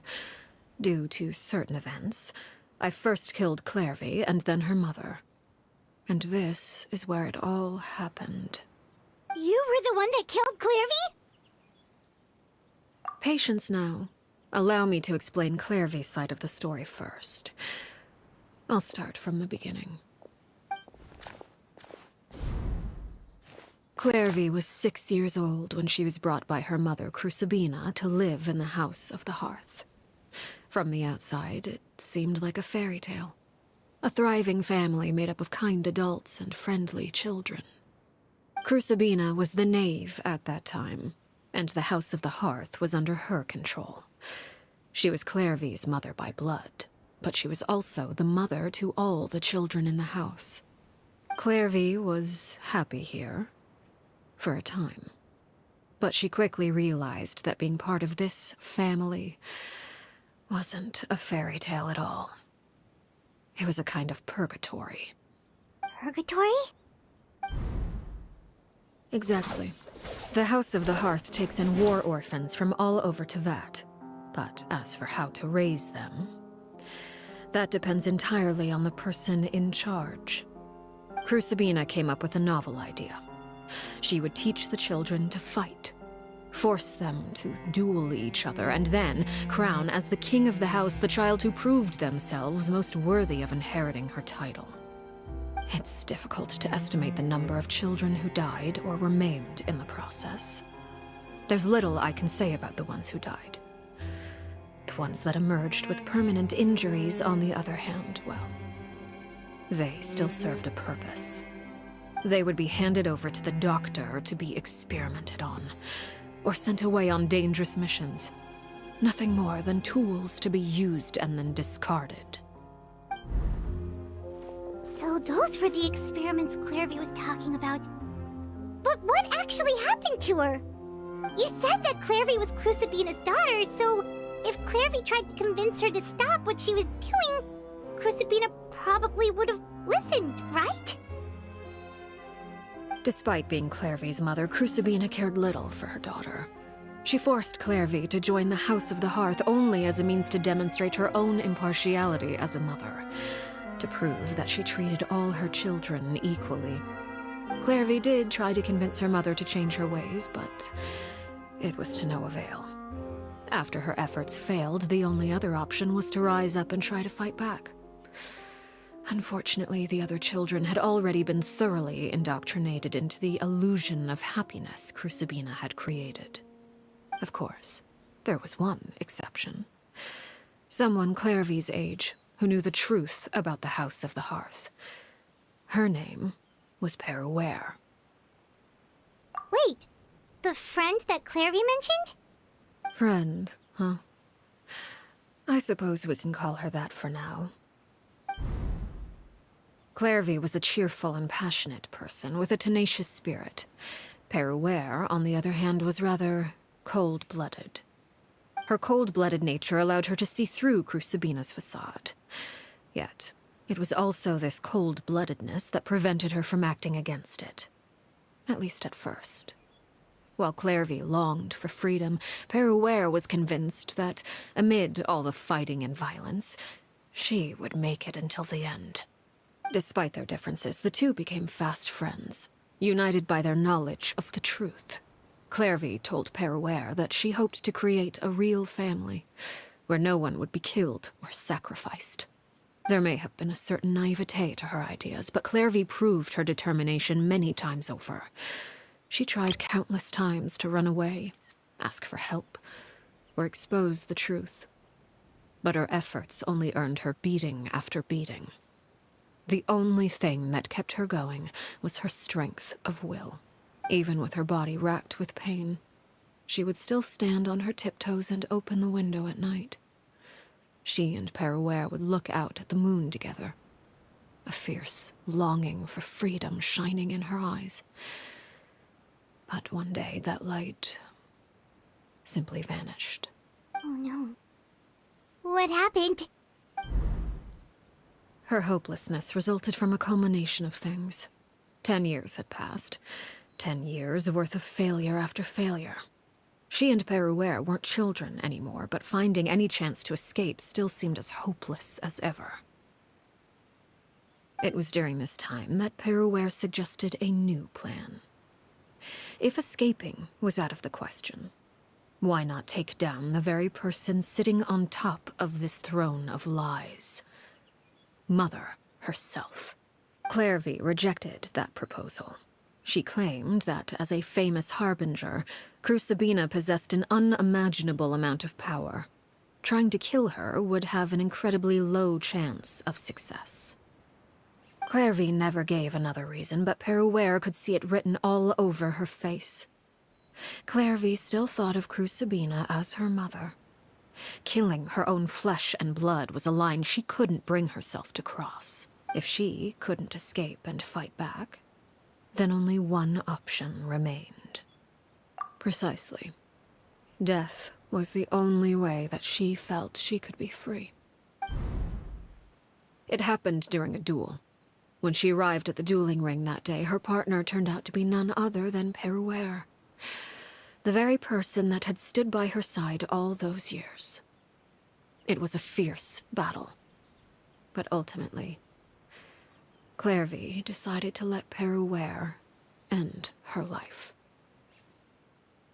From that moment on, Peruere's journey was one written in flames. When the rain finally came and washed it all away, there she stood, the sole victor in Mother's endless game of slaughter.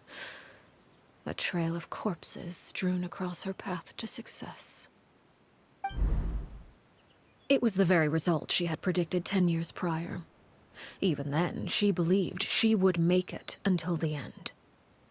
She wasn't surprised by the fact that she emerged as Mother's undisputed heir. Rather, her success left her with an inexplicable sense of restlessness. She was unsettled, and there was only one thing that could quell that sensation.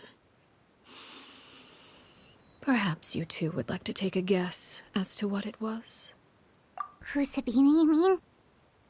But... Correct. This is the place where Peruere killed her best friend. A mere year later, this is also the place where she fought tooth and nail to kill the mother they shared.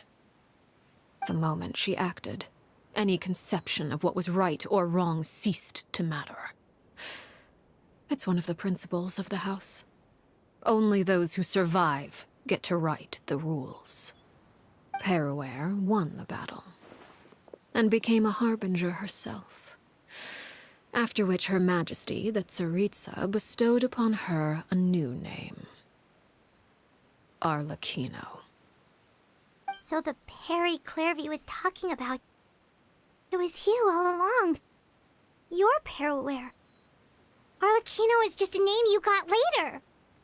I left that name behind long ago. I must say, hearing it now does bring back memories. After I defeated Crucibina, the moniker of Mother died with her. I chose to forego the title she called herself, and even chose to give up my own name. I rebuilt the House of the Hearth under a new identity. Not only as Arlecchino, but as father. And that is where the story ends. Any more questions? Yeah. Based on what you just told us, Clairvy wasn't a little kid when she was killed. So the Clairvy we met... Was she really a spirit at all? I suppose you could call her an illusion born of flame. Her existence is like ashes to a fire. Something left over in the wake of blaze and ruin. You see, a certain power runs through my veins. It's not unlike a curse. My flames leave behind shadows of anything they consume. Of course, the chances of those shadows morphing into a sentient entity are exceedingly slim. Clairvy is a very special case. Clairvy died when she was 16 years old, but what emerged from the flames was her 6-year-old self. Her appearance wasn't the only thing affected. Most of her memories were lost to the blaze as well. Memory is a mysterious thing indeed. Losing a portion of your memories will alter your sense of self. Lose 10 years' worth, however, and it would be like living in the past. Like returning to a version of yourself that never grew up. No wonder Paimon got such a weird feeling when we were talking to her. Perhaps I should put it this way. Clairvy is someone trapped in time. It may seem like she exists with us in the present, but she truly lives in the confines of her own past. So if all of that is true, then you must have known about Clairvy for a long time. Indeed. She's a rather volatile and unstable entity. Sometimes she would look after the children. She's even saved some of their lives.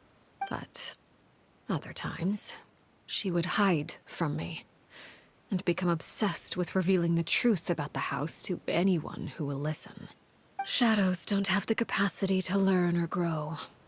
Any new information they encounter is quickly forgotten over time. Your attempts to expose Clairvy to sunlight. They failed, yes. The reason is actually quite simple.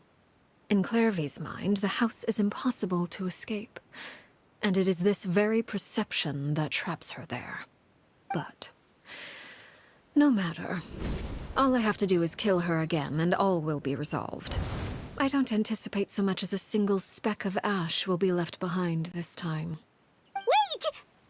Paimon can understand why you might want her gun, but isn't there another way? So what if she's trapped in her 6-year-old self? She's still your friend! At least talk to her first! It's too late for that.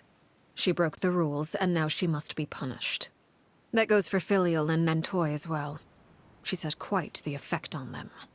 I hope you understand. The difference between Crucibina and myself lies in our formulation of the rules, not our policy for enforcing them. Upholding the rules without question is a trait we both share, because that is how a household should be run. Is this really what you want to do?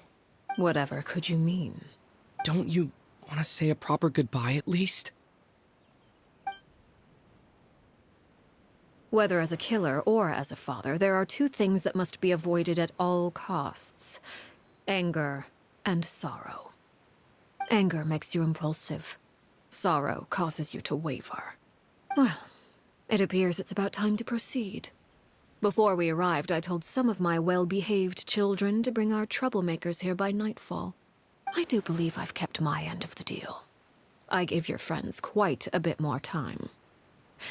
As for what happens now, we'll just have to wait and see.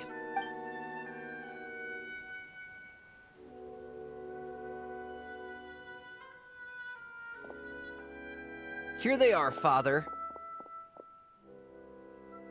Ah, you gonna execute him? Seeing something like that would actually be a first for me. Lenny! I'm sorry. I heard about how you helped buy us more time, but I still failed. I couldn't find a way to fulfill her wish. Huh?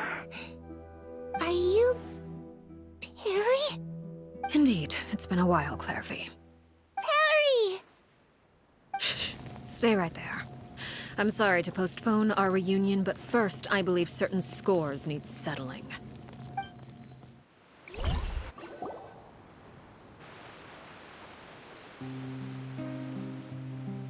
Father, let me explain. Out of my way. Father! You chose to conceal a threat to the house. And for that, you must be punished. Overall, however, I suppose your wrongdoing is hardly the most egregious of the bunch, so I'll deal with your punishments later. As for right now, the more pressing concerns are the traitors among us. By traitors? Do you mean us? Father, let me explain. We didn't mean to... Fultz, why don't you share what you heard? Yes, Father. Secret Midnight Meeting number 3. Participants, Filial, Nantoi, Sato, Toddy. Nantoi clearly said, if only Father wasn't the one who took us in. Sato added, I'm sick of this life. I just want to live as a normal person. Filial was the worst of them all. She called us crazies and said a bunch of mean things about Father. I did not! You're lying! Fultz is trying to frame us. It's not like I'm the only one who heard those things. After that, you and Toddy and a bunch of other people started talking about Clairvy. You were using all those things Clairvy brought up as an excuse to question Father. We're birds locked in a cage. The only way out is to destroy it. That's what you said, wasn't it? You little. You just want me gone, don't you? What did I ever do to you, huh? And you, Sheplo, have you forgotten who stood by your sickbed, watched over you, and changed your dressings? Come on, let's hear it then. What's your reason for all this?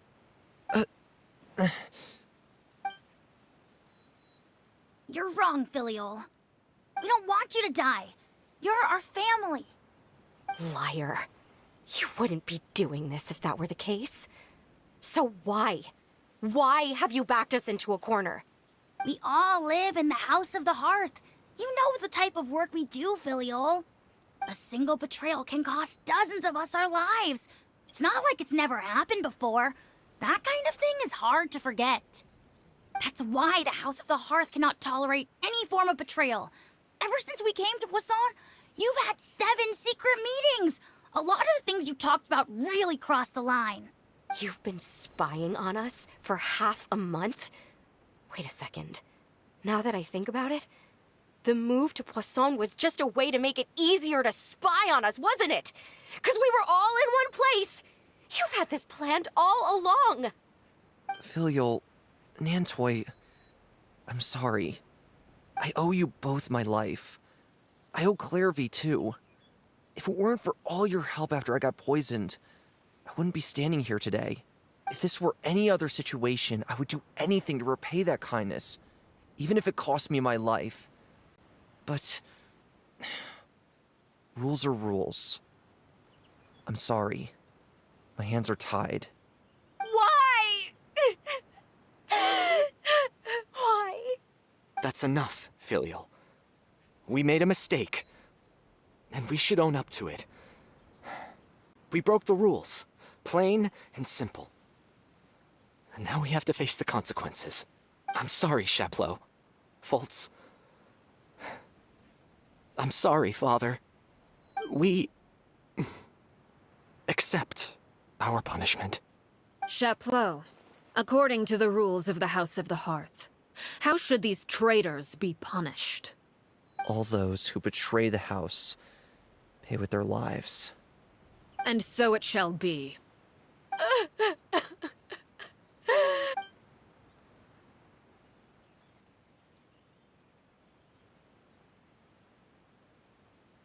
Father, please wait!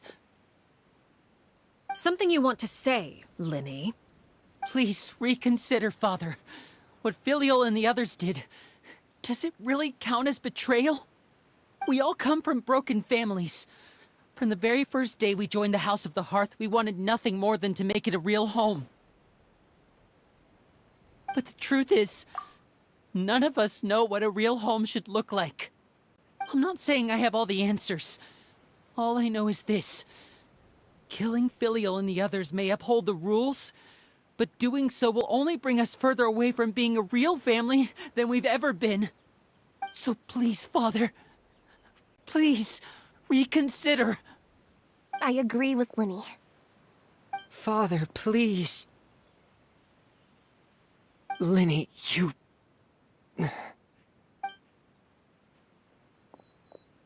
I also agree with Linny.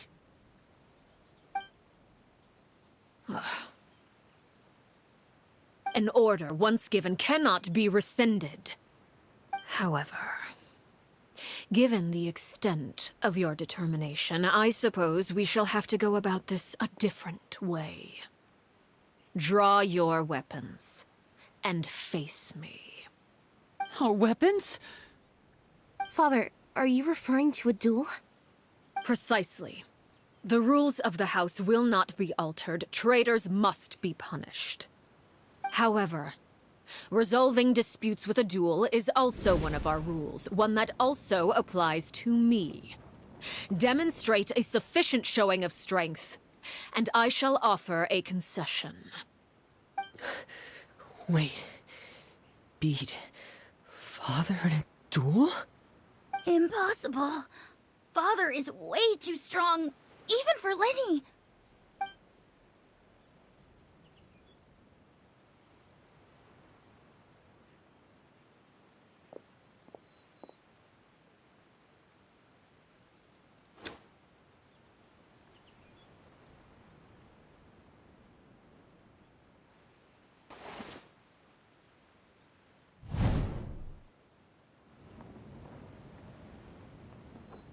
Did you hear that, Traveler?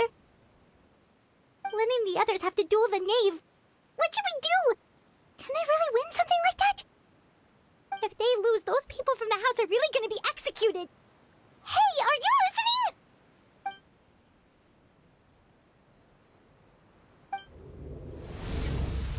Don't you want to say a proper goodbye at least? Anger makes you impulsive. Sorrow causes you to waver.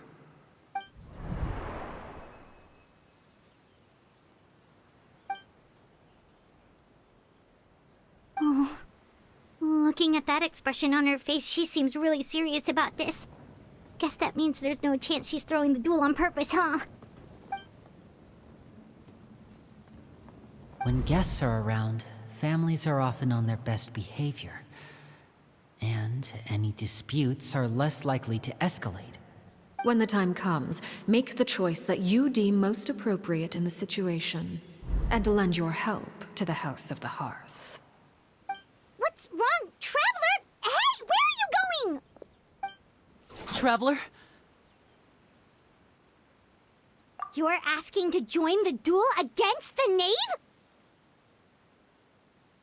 I'll allow it.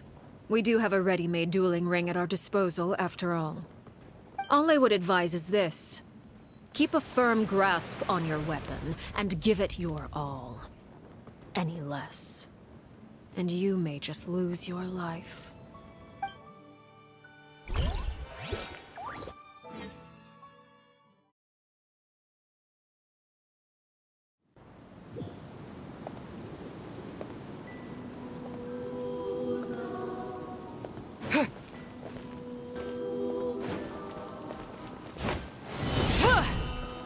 Propagate!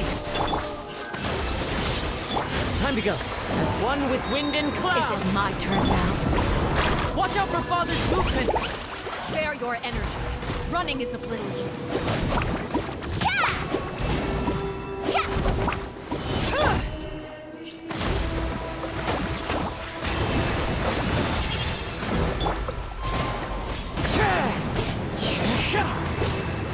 Over here! With these rising flames! Time to go. Clouds high. The birds call! Is it my turn now? I really have to draw my blade. And that's with these rising flames! Scatter! Is it my turn now? Billowing surge!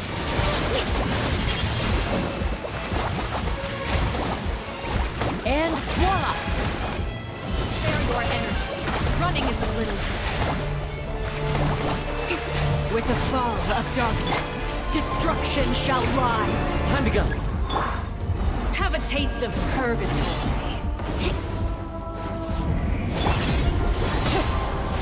Are you alright?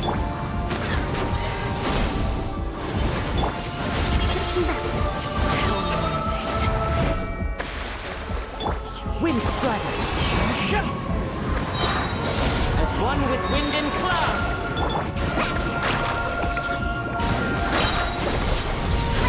I have to draw my blade. Is it my turn now? Spare your energy. Running is a little use.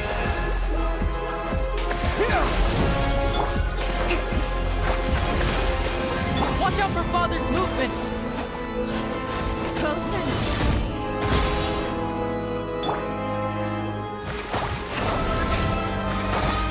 The countdown has begun.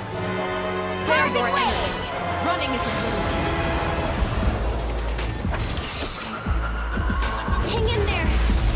With these rising flames.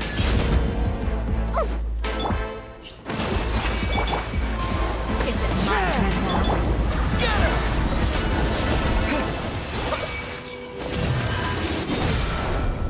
Spare your energy. Running is of little use. If I really have to draw my blade, then... Not bad. You've proven to be a worthy opponent Spring after all. Hold the line! Have a taste of purgatory. Wind Strider! How amusing. I must remain calm. Fallen leaves, adorn my night! And voila! Closer now. Rest and rebuild!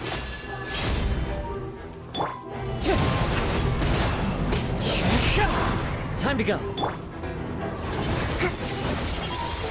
Over here!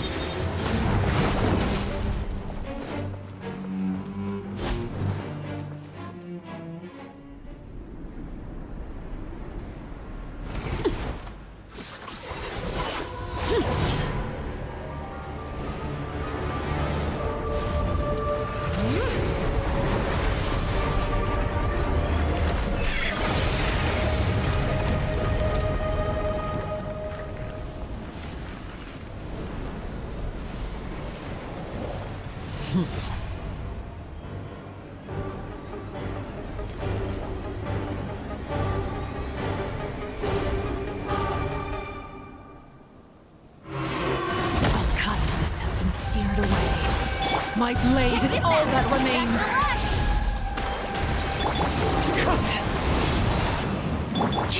Covenant of the Deep!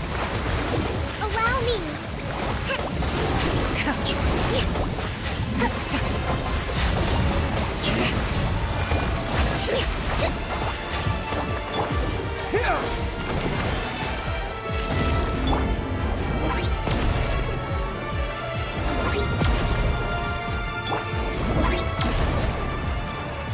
Now's our chance! Over here! Rest and rebuild! Your punishment made manifest. As one with wind and cloud! Watch out for Father's movements! Look out!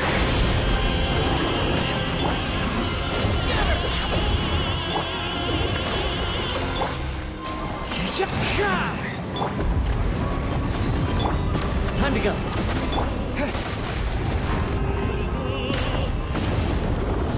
Now's our chance. Struggle. Over here! Wind Strider. Let's ride!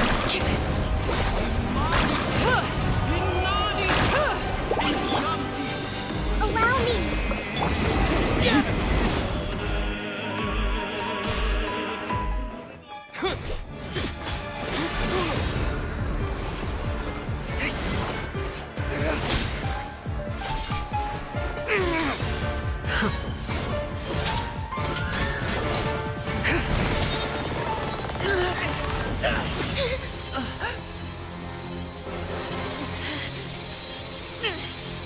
You should know better than to crowd in one place.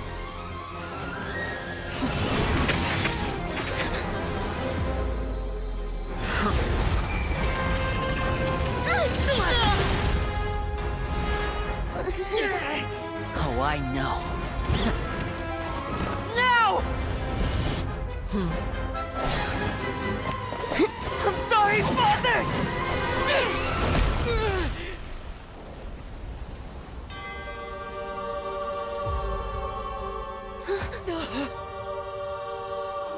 Sorry for what? This pitiful excuse for an attack.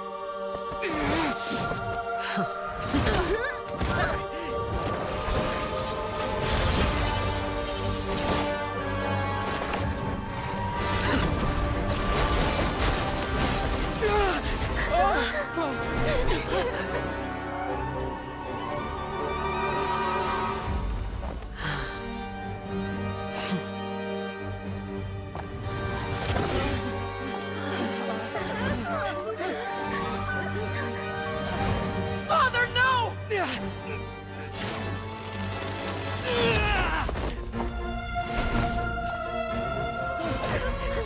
Made it out, did you? You're stronger than I expected.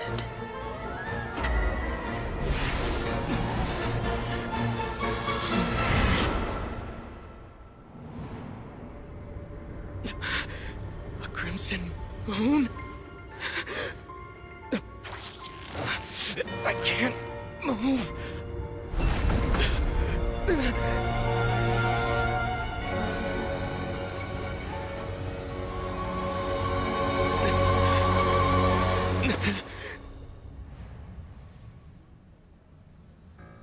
Still, not strong enough to beat me.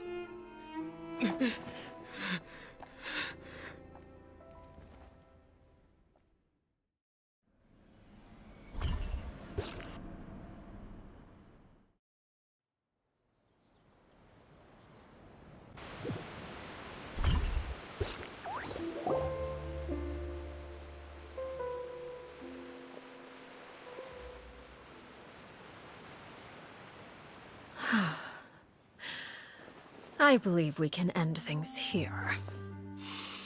It's not often that we get to enjoy the company of guests, after all. We wouldn't want things to get too out of hand. Brother, are you alright? Lenny.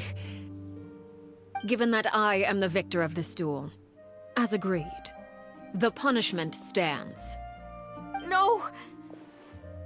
I never thought things would end like this. However, everyone involved in the duel demonstrated a remarkable level of strength and determination. In light of this, I'm prepared to change the method of execution. Elwar, the bottled flames I gave you for safekeeping. Do you still have them? Yes? I wasn't sure what they were for, but I've kept them super safe. I didn't lose a single one. Wonderful. Then, in just a moment, I'll have you administer them.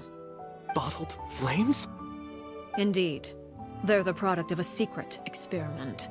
Under certain special circumstances, flames can be extracted from my person and preserved. Once ingested, searing pain will spread across every inch of your body. No harm will come to you physically, but your memories will be burned away. If you can withstand the pain. When you awake, you'll have forgotten everything you know about the House of the Hearth, and will be expelled from the organization. In other words, administering this concoction will kill the version of you that grew up in the house, and give you a new identity.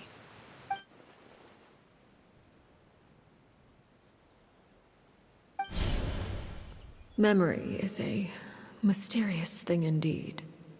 Losing a portion of your memories will alter your sense of self.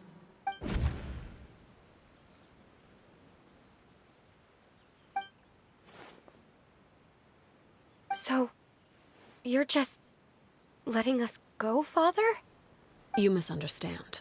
Memories are extremely important. Once consumed by flame, the version of you standing before me will die, and our secrets will die with you.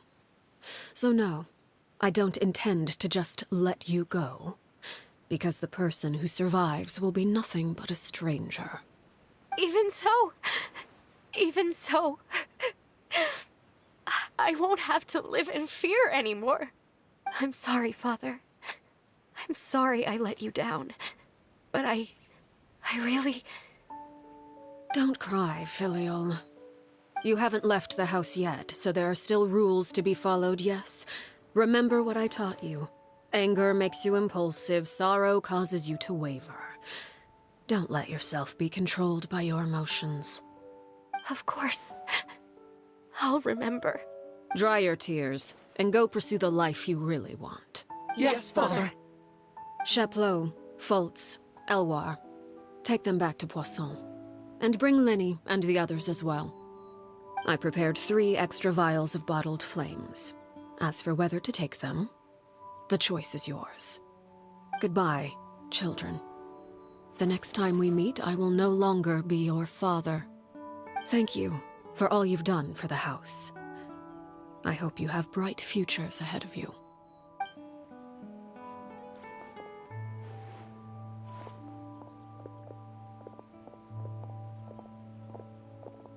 Father.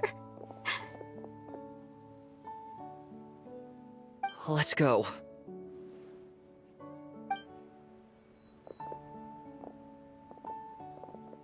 Here, grab my arm, Linny. I'll help you walk back. Thank you.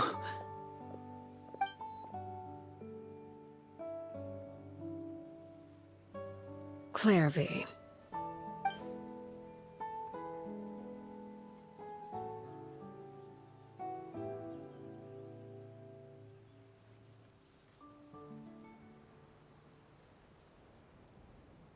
Can we talk now? I've been waiting for a super long time. You really are Perry, aren't you? I haven't seen you in so long. How come you're all grown up? Wait, did I somehow travel to the future on accident? Or am I dreaming? What a long dream. Neither. You died, Clairvy. That's what happened. You could have at least sugarcoated it a little. Look, she's that speechless. Oh. Okay then. Huh? That's it? You accepted it just like that? Yep. If that's what Perry says happened, then I believe her. Perry wouldn't lie to me. Plus, I don't really need to know why I'm like this. I'm more curious about what happens in the future. If you're a harbinger now, Perry, that means Mother is gone, isn't she? Can you tell me about it? I want to know what happened to her. And to me. You never stopped trying to defy fate. At first, no one believed you. You could only vent your frustrations to the moon.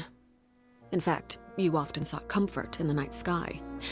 You wanted to see the aurora, so one night we promised each other we would go to Snezhnaya to see it together.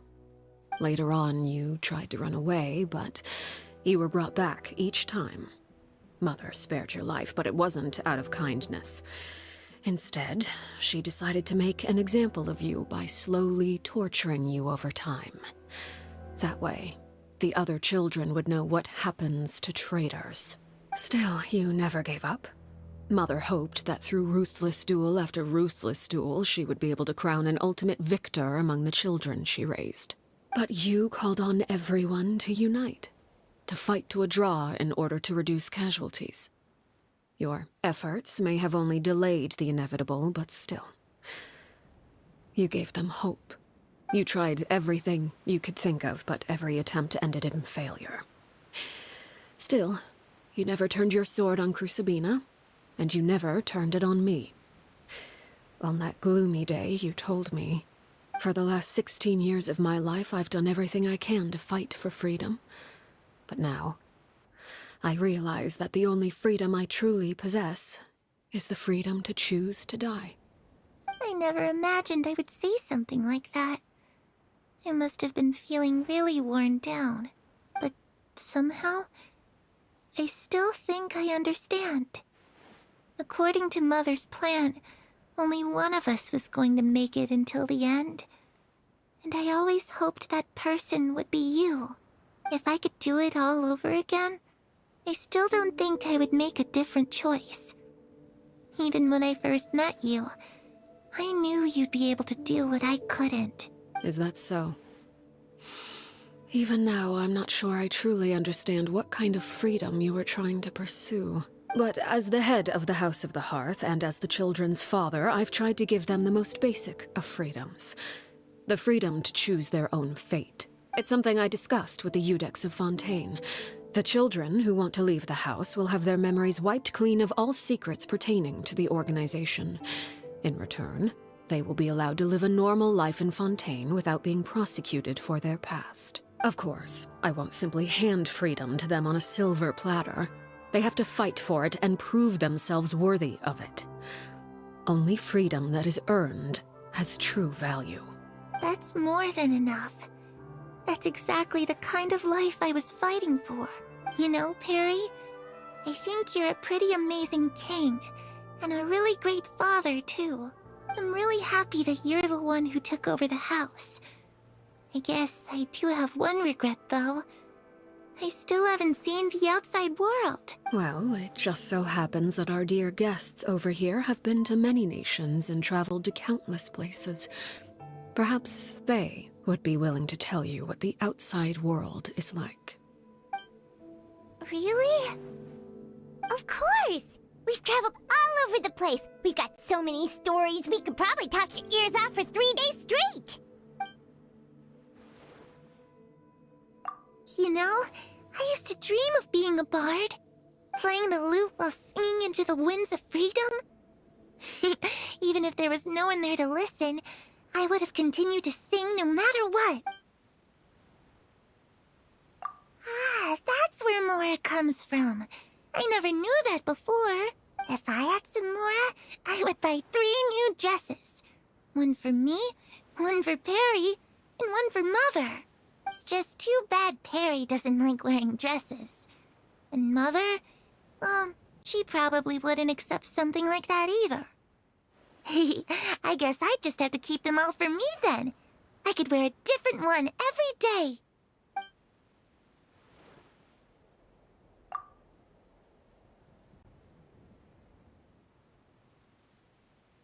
The situation was super dangerous. Lenny and Lynette were accused of committing a crime, and they were going to have to stand trial at the Opera Epicles.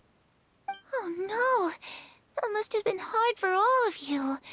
What happened next? Don't worry, we were able to turn the situation around super quickly. All thanks to Detective Paimon, of course. How'd you do that? Come on, tell me. Okay, so it was like this. After the failed magic show, we rushed to the scene and...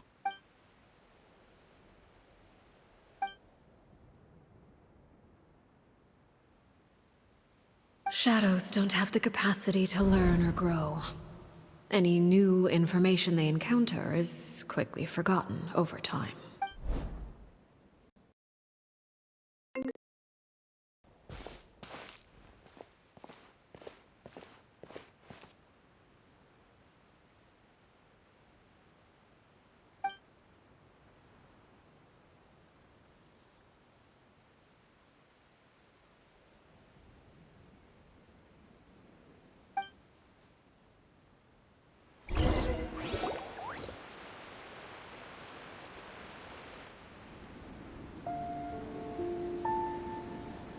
Clairvy, you've worked tirelessly from the shadows to overthrow the House of the Hearth.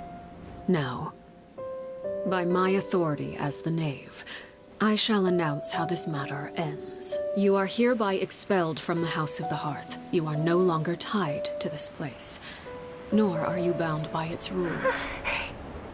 You're saying that I can finally leave? I get to experience the outside world as well? Oh, I almost forgot. There's no getting older for me. Still, seeing who you grew up to be makes me really happy, Parallel. Take care of yourself. Goodbye. May we meet again someday.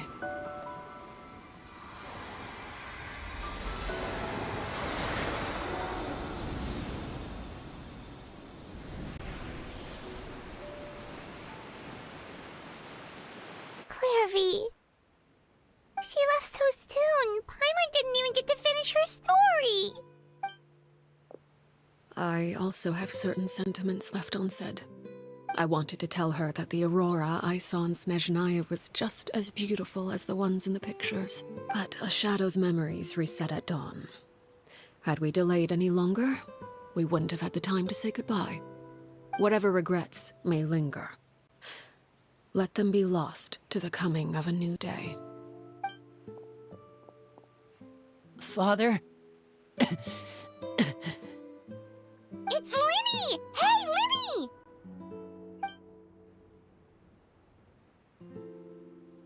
What is he doing back here? Let's go check it out.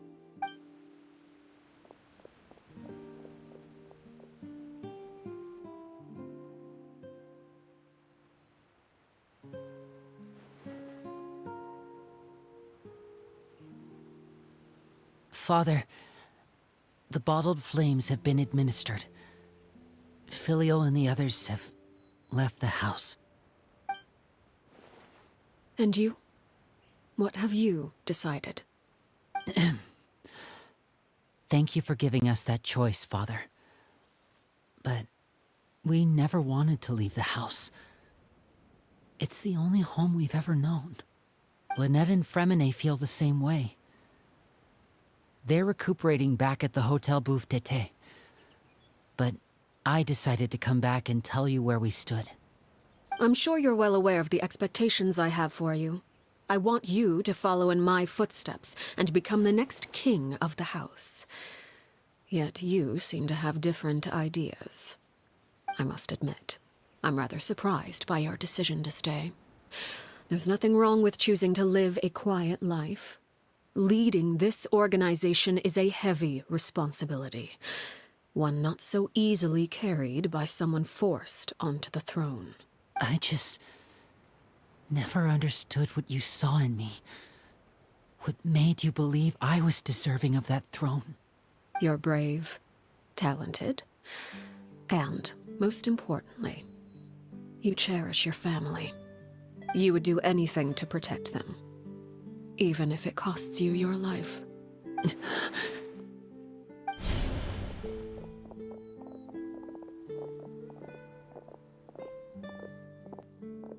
Speaking up back there was so brave of you, Lyney. It's all thanks to you that we were able to convince Father to back down. You're a hero, Lyney. Hero? Father is the real hero. Had Father gone all out during the duel, there's no way I would have walked away with my life.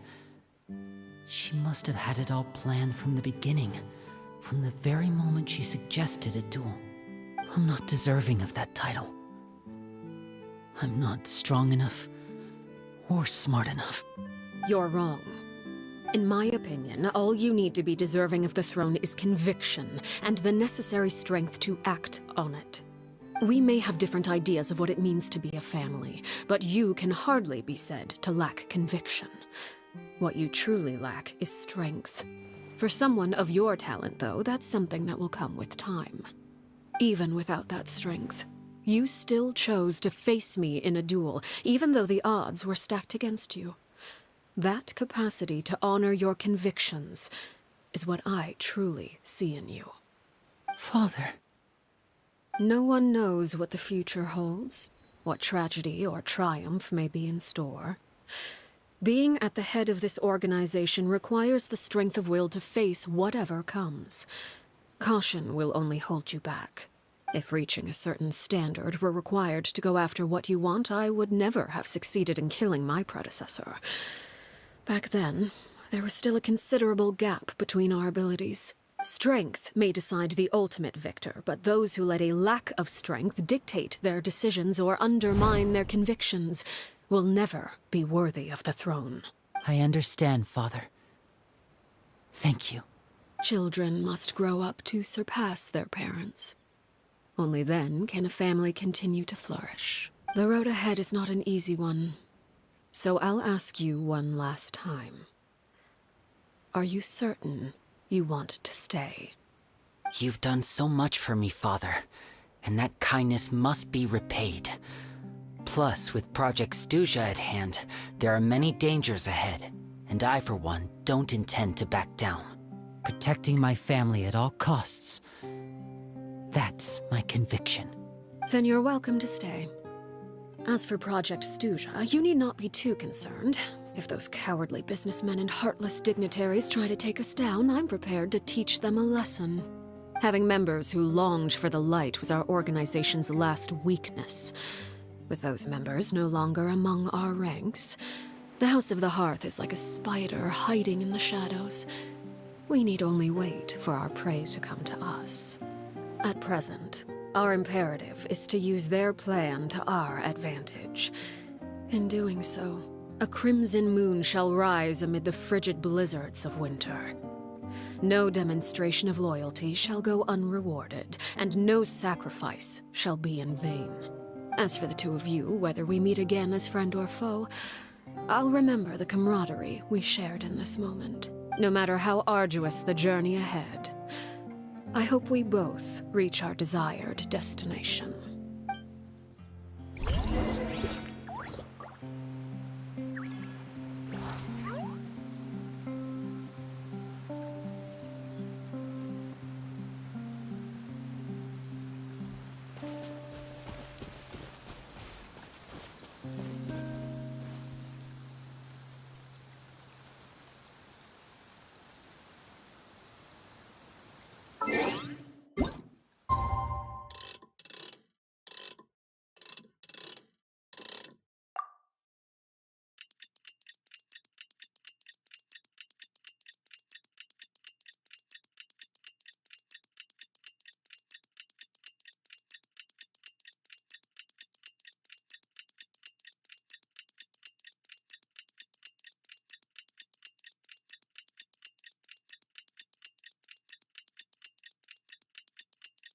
Didn't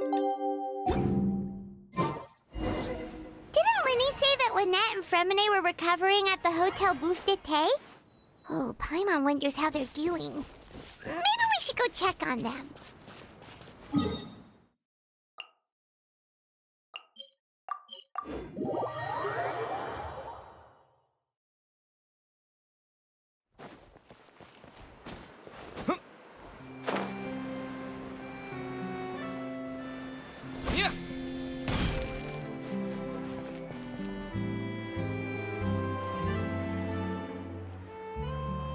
Lynette? Fremine? How are you feeling? Much better. Whew, what a relief. What about you? Are you feeling alright? I knew you'd come out unscathed.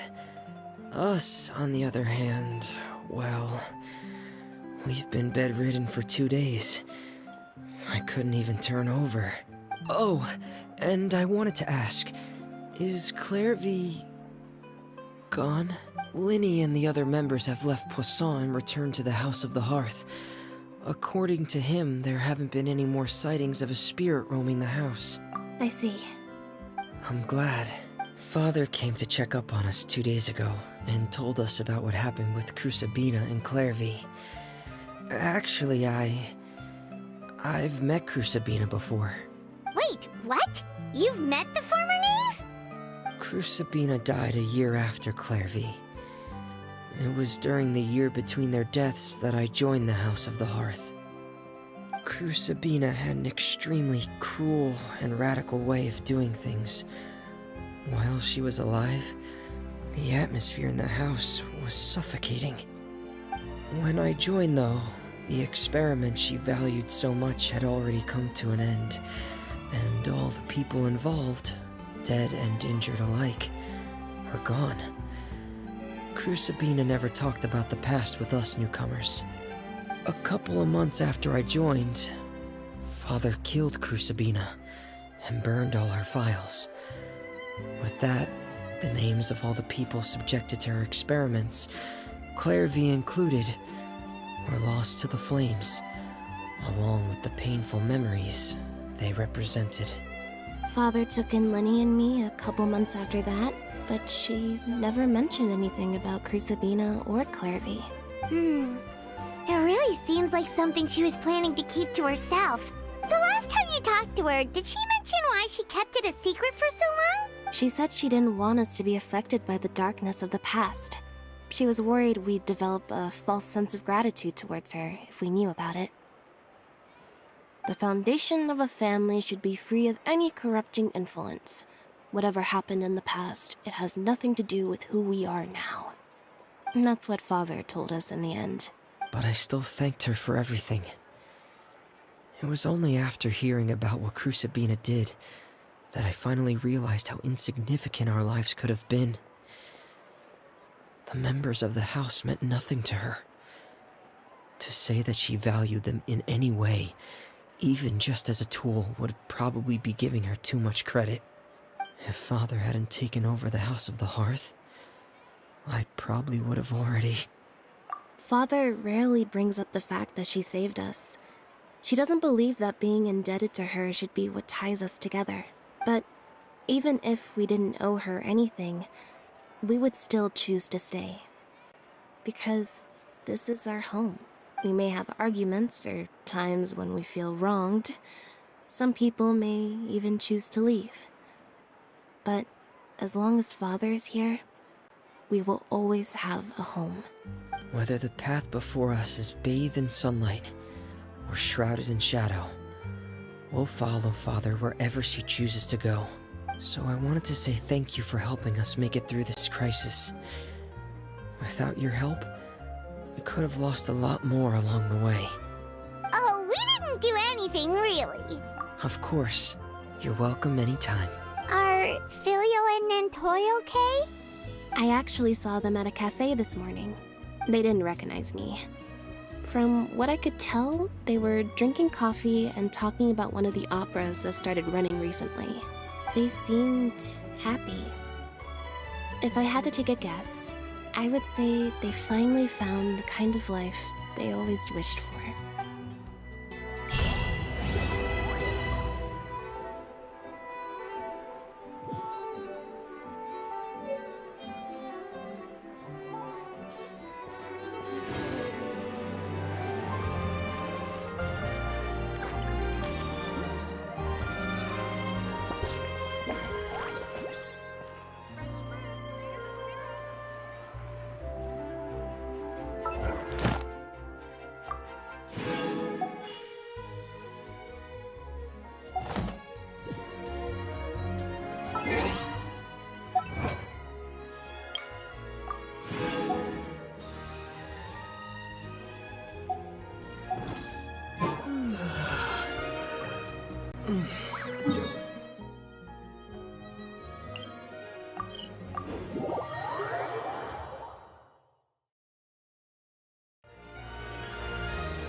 Ad Astra Abyssosk.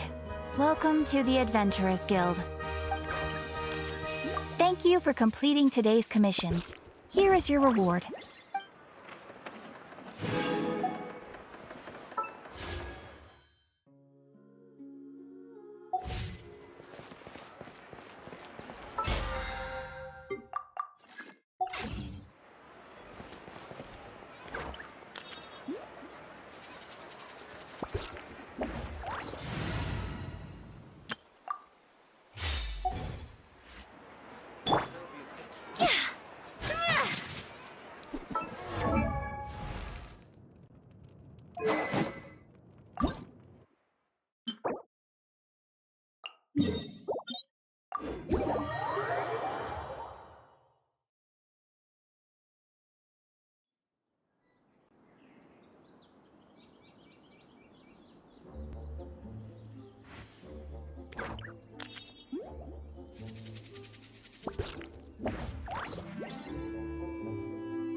There you are, eavesdropper. The more, the merrier.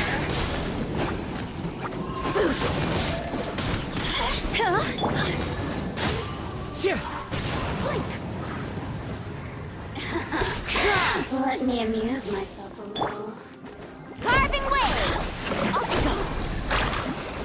The more, the merrier.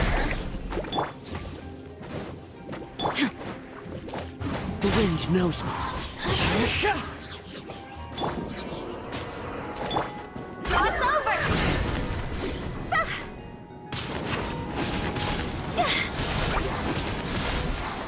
There you are, eavesdropper. Clouds high. The birds call. Check this out! Over here. Blink. Let me amuse myself. Look at me.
Are you? Into the wind.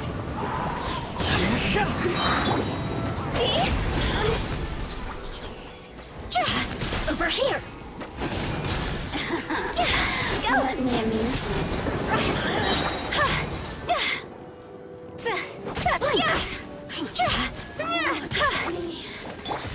Just The wind knows me. time to go.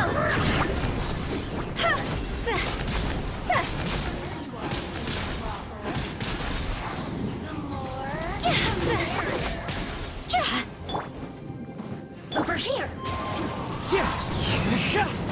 Fallen leaves, adorn my night! Let's shred, Sharky! Blink. Ah, watch the surfboard! Let's ride!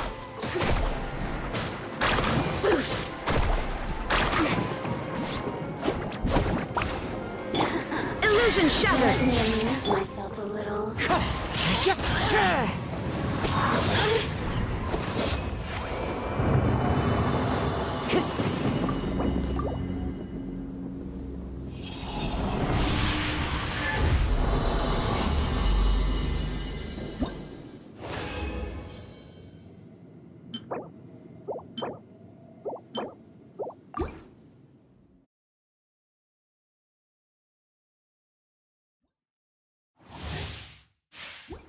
Time to go.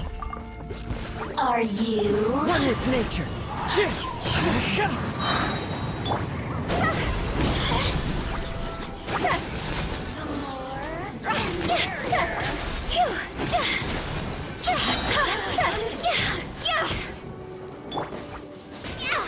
Carving waves! Need a surfboard? As one with wind and cloud. Check this out! Best of luck!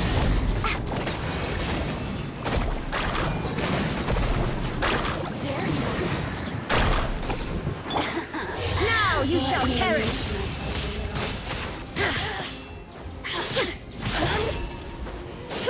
Over here. Shine down. Action at the flame! Whoosh!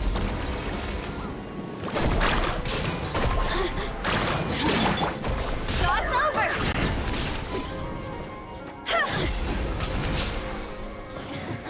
Let me amuse myself a little.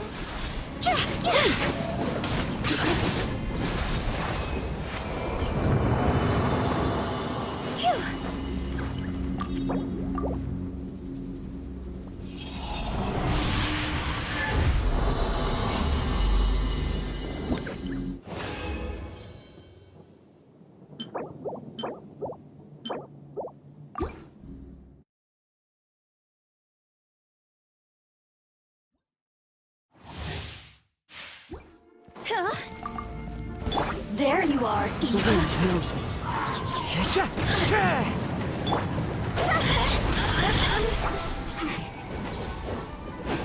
Blink.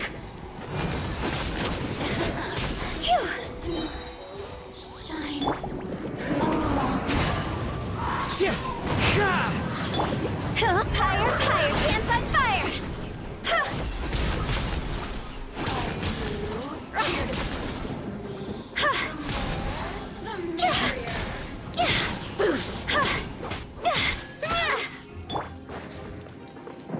Wind strider. Fallen leaves, adorn my night! Check this out!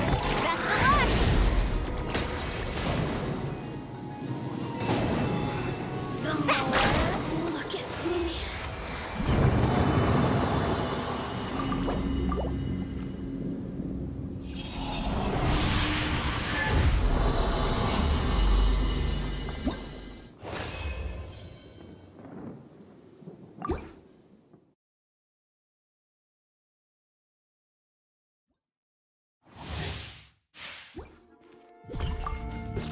Are you here to play? Into the wind.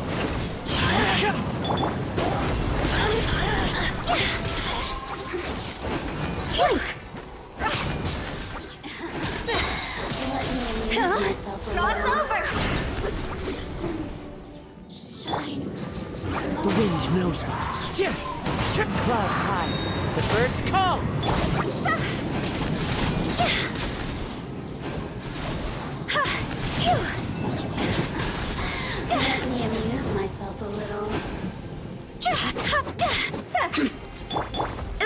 shattered!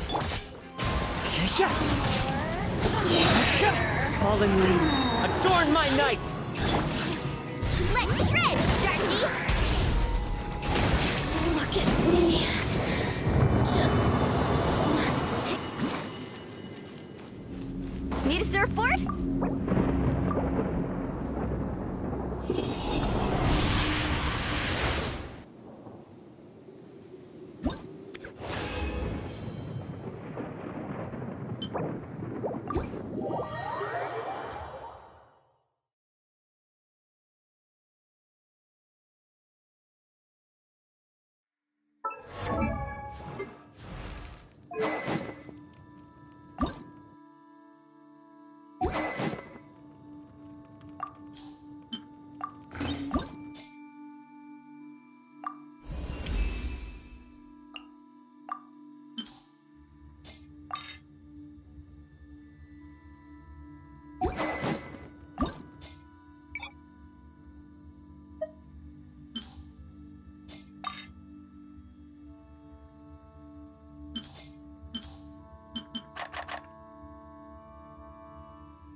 Huh?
silly.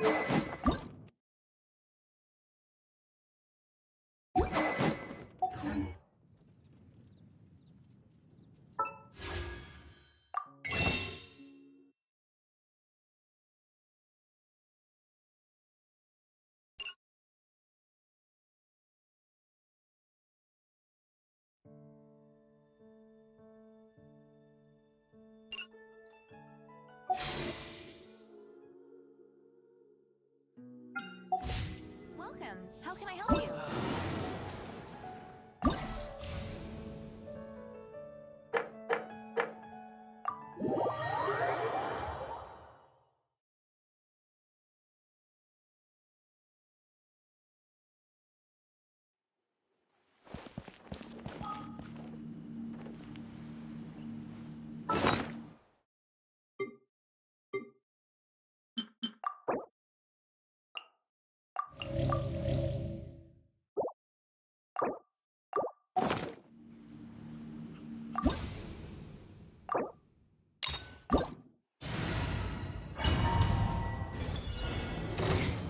The insolent shall be punished.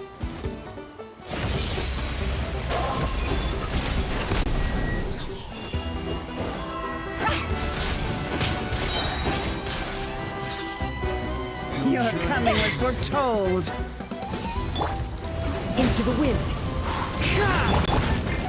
Catch an epic wave! Carving wave! Bloom as the flowers in Gurapon! Your sacrifice is ready. One with nature. 99! It's fine. As one with wind and cloud. Inazuma shines eternal!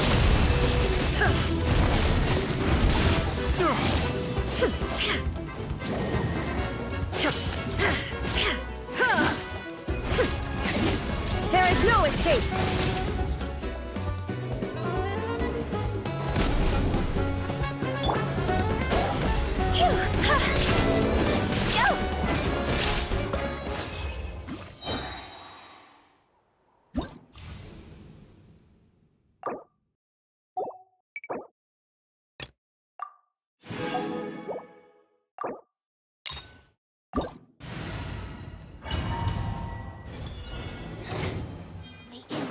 Shall be punished. Where are you?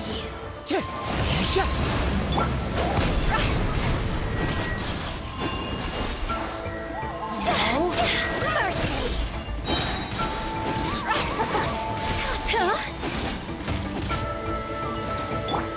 Check this out. Best of luck. Your coming was foretold. Into the wind. Now you shall perish.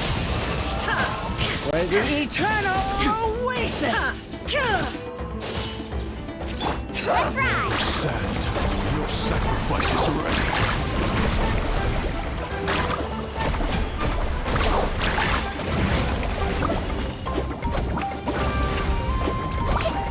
Need a surfboard?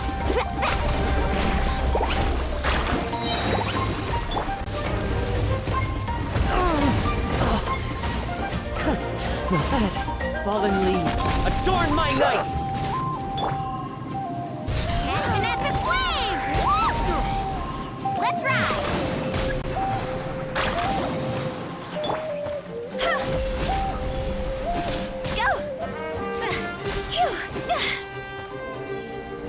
Go!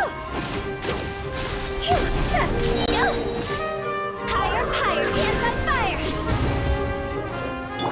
Shine down!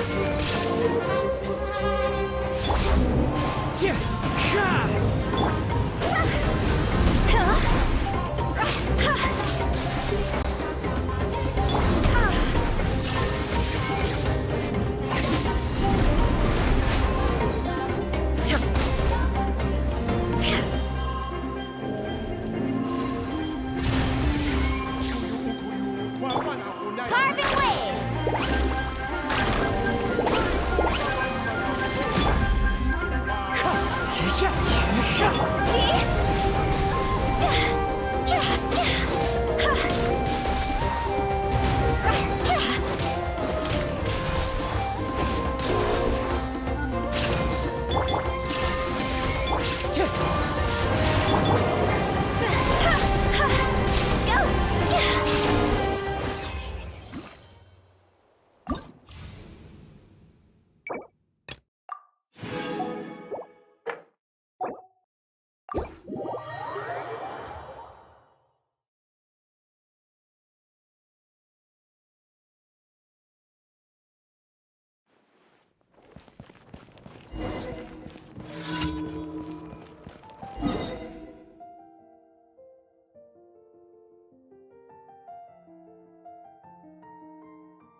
What a bummer.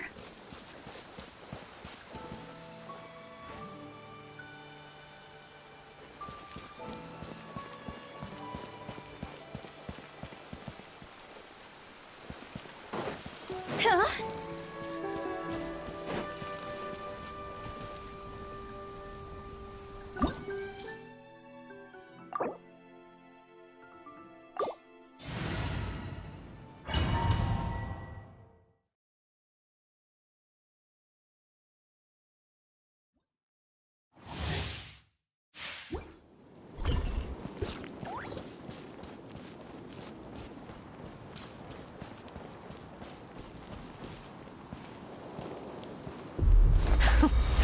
Afraid? Or do you not even have the courage to be afraid?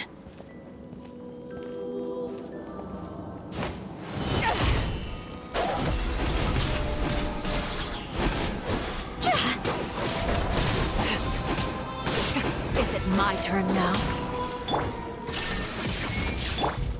With these rising flames! Need a surfboard?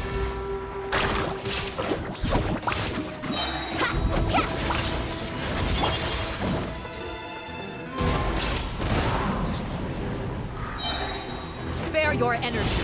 Running is of little use. Clouds high. The birds come!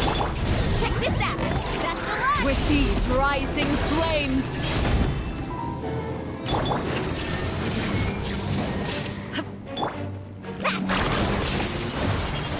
Is it my turn now? Off we go!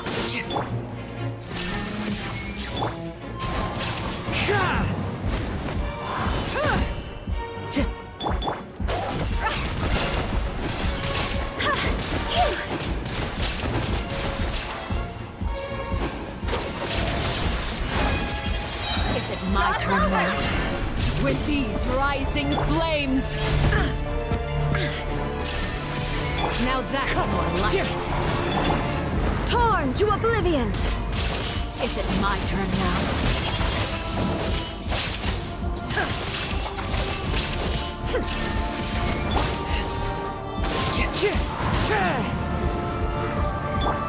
Let's ride! With these rising flames! Is it my turn now?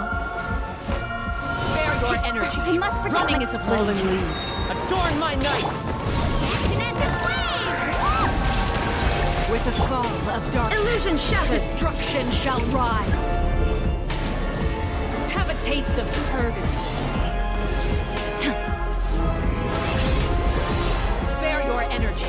Running is of little use. Shine down!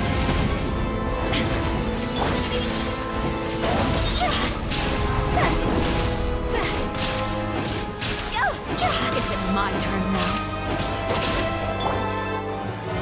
Closer now.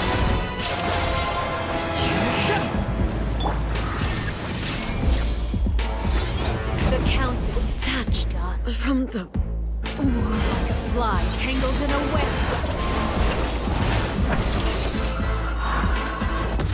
Spare your energy. Running is of little use.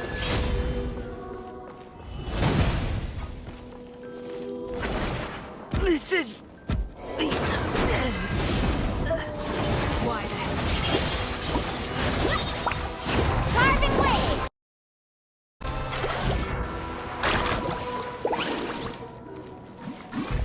Spare your energy. Running is of little use.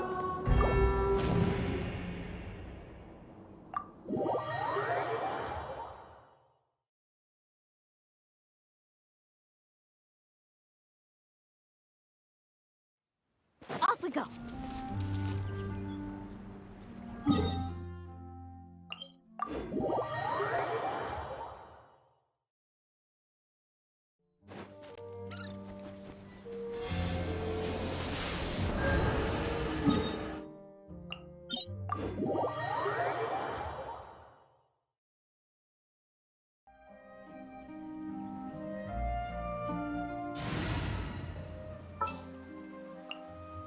We'll need a strategy.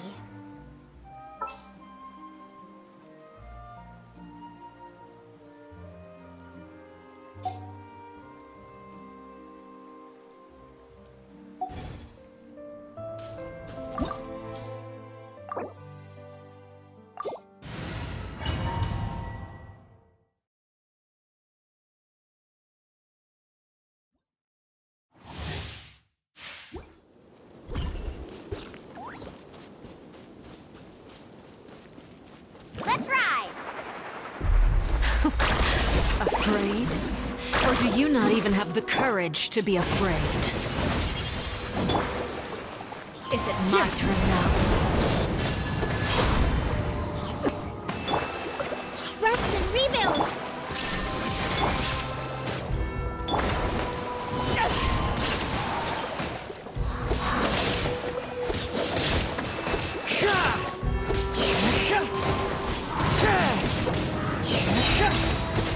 With these rising flames! Clouds high. The birds call! Let's shred, Sharky! Closer now. Is it my turn now? Off we go!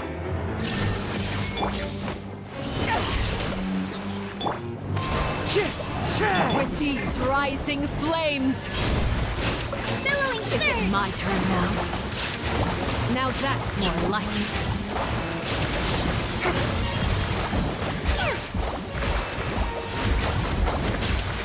Is it my turn now?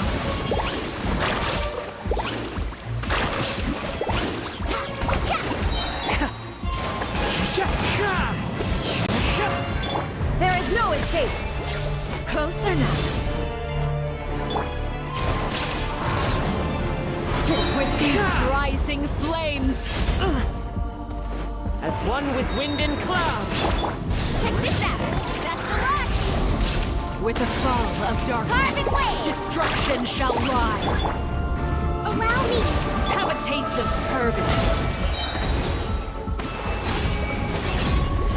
Now you shall perish!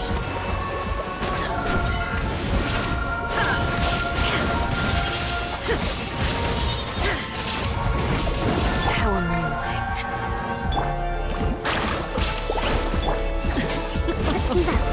Look at you. Trapped like a bunch of helpless ants.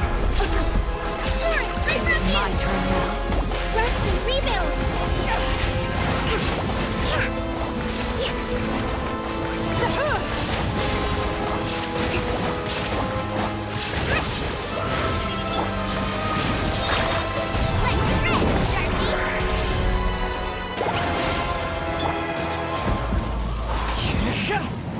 Clouds high. The birds call! Illusion shattered! The countdown has begun. Like a fly tangled in a web.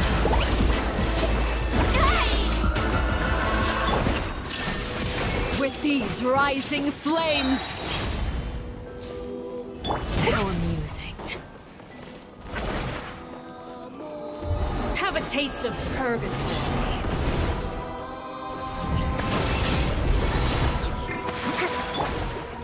Inazuma shines eternal!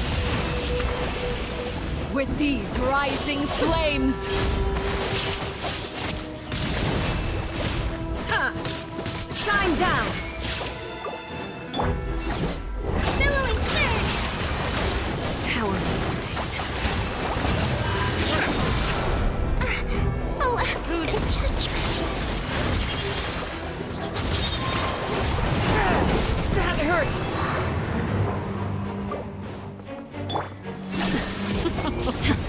Look at you.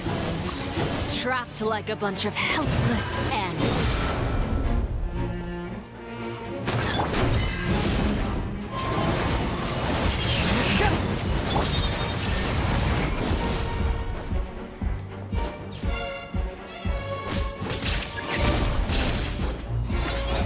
The countdown has begun. Spare your energy. Running is of little use.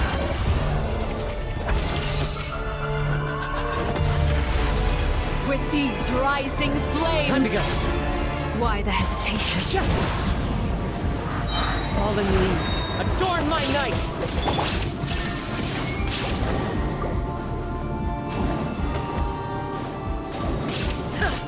Is it my turn now?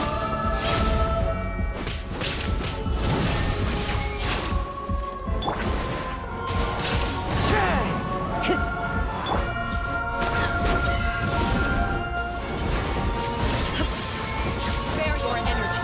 Running is of little use.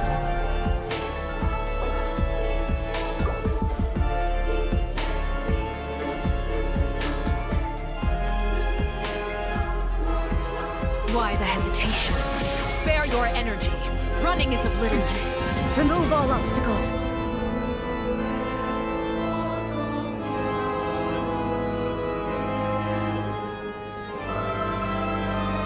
Why the hesitation?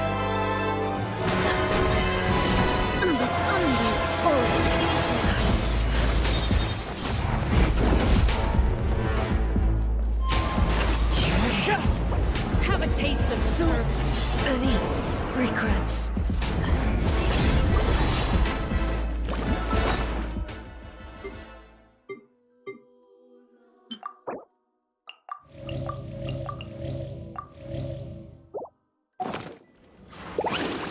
With these rising flames! Need a circle? Is it my turn now?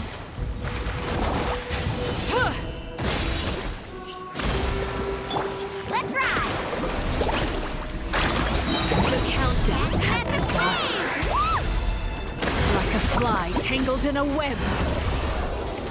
Spare your energy. Running is of little use. With these rising flames! Hold the line! Not bad. You've proven to be a worthy opponent after all.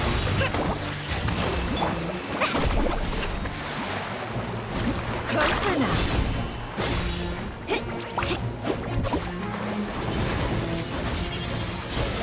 How amusing.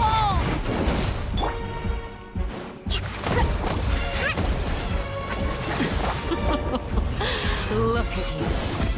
Trapped like a bunch of helpless animals.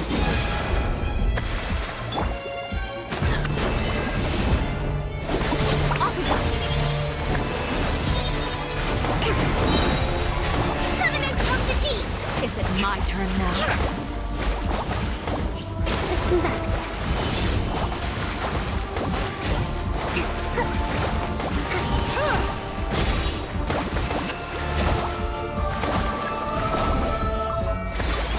The countdown has begun. Like a fly tangled in a web.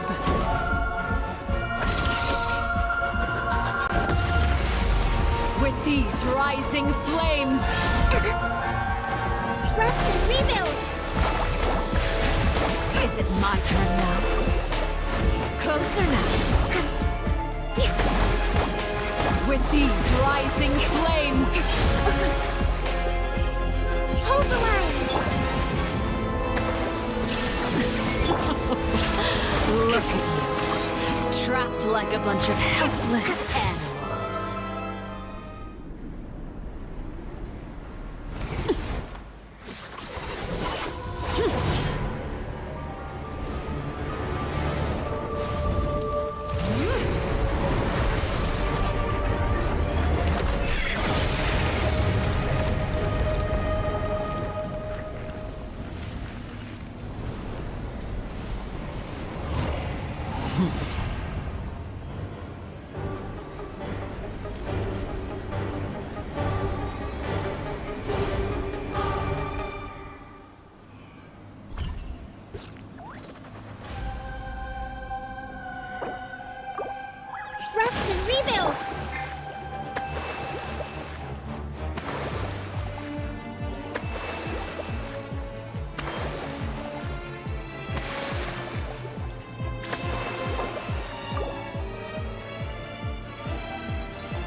the way. My blade is all that remains. There is no escape. Wind strike.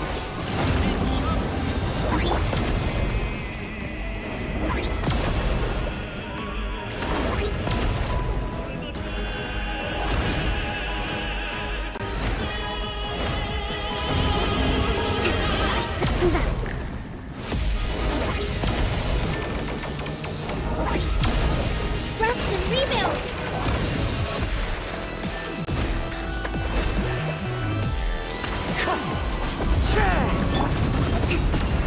The sun and moon have set. Only ruin remains. Struggle in vain. Illusion shattered. Wind strike. Your punishment made manifest. A brash maneuver! Allow me!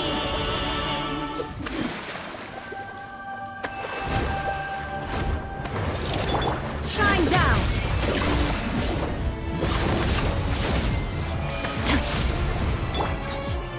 Billowing surge!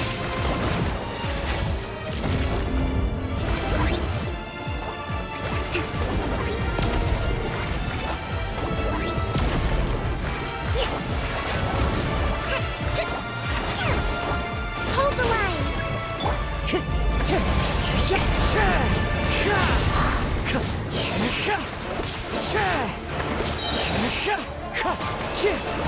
Clouds high. The birds call. Illusion shattered.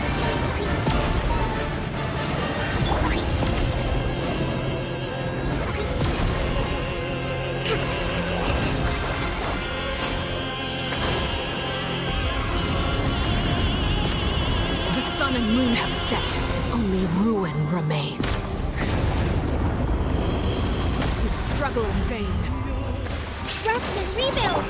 There is no escape. Wind strike.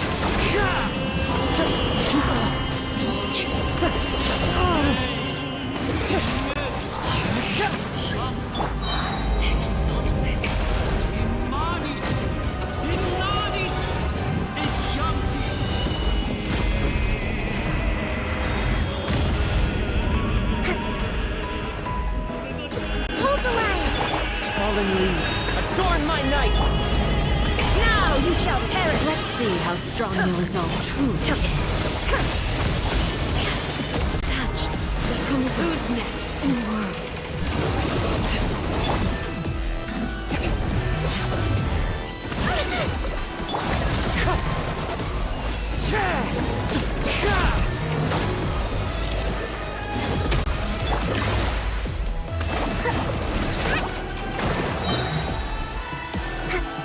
Allow me! Shine down.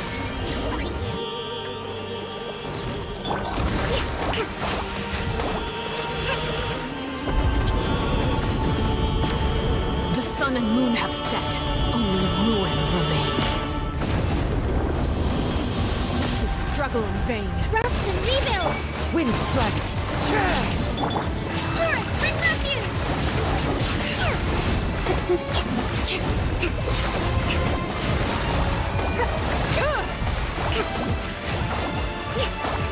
Allow me! Sometimes it's only the beginning. Clouds high. The birds call! Illusion shattered.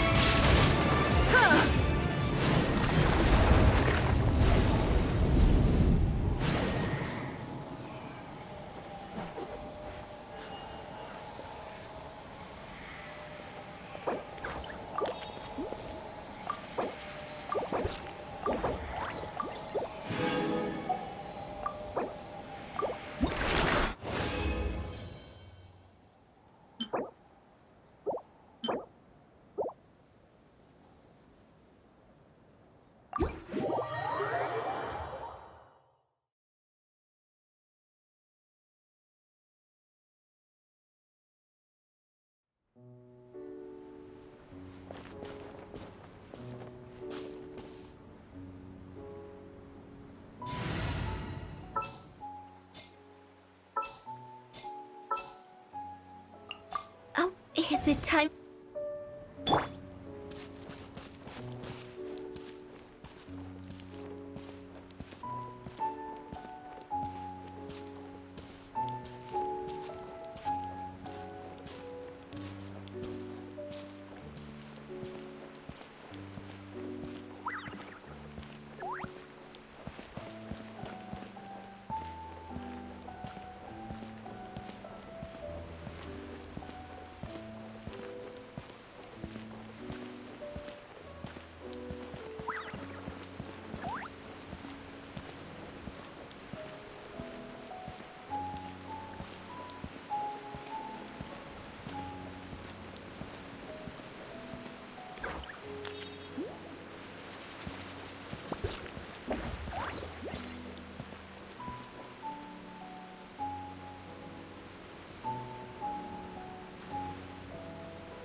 Silly churl, Billy churl, silly Billy, hilly churl.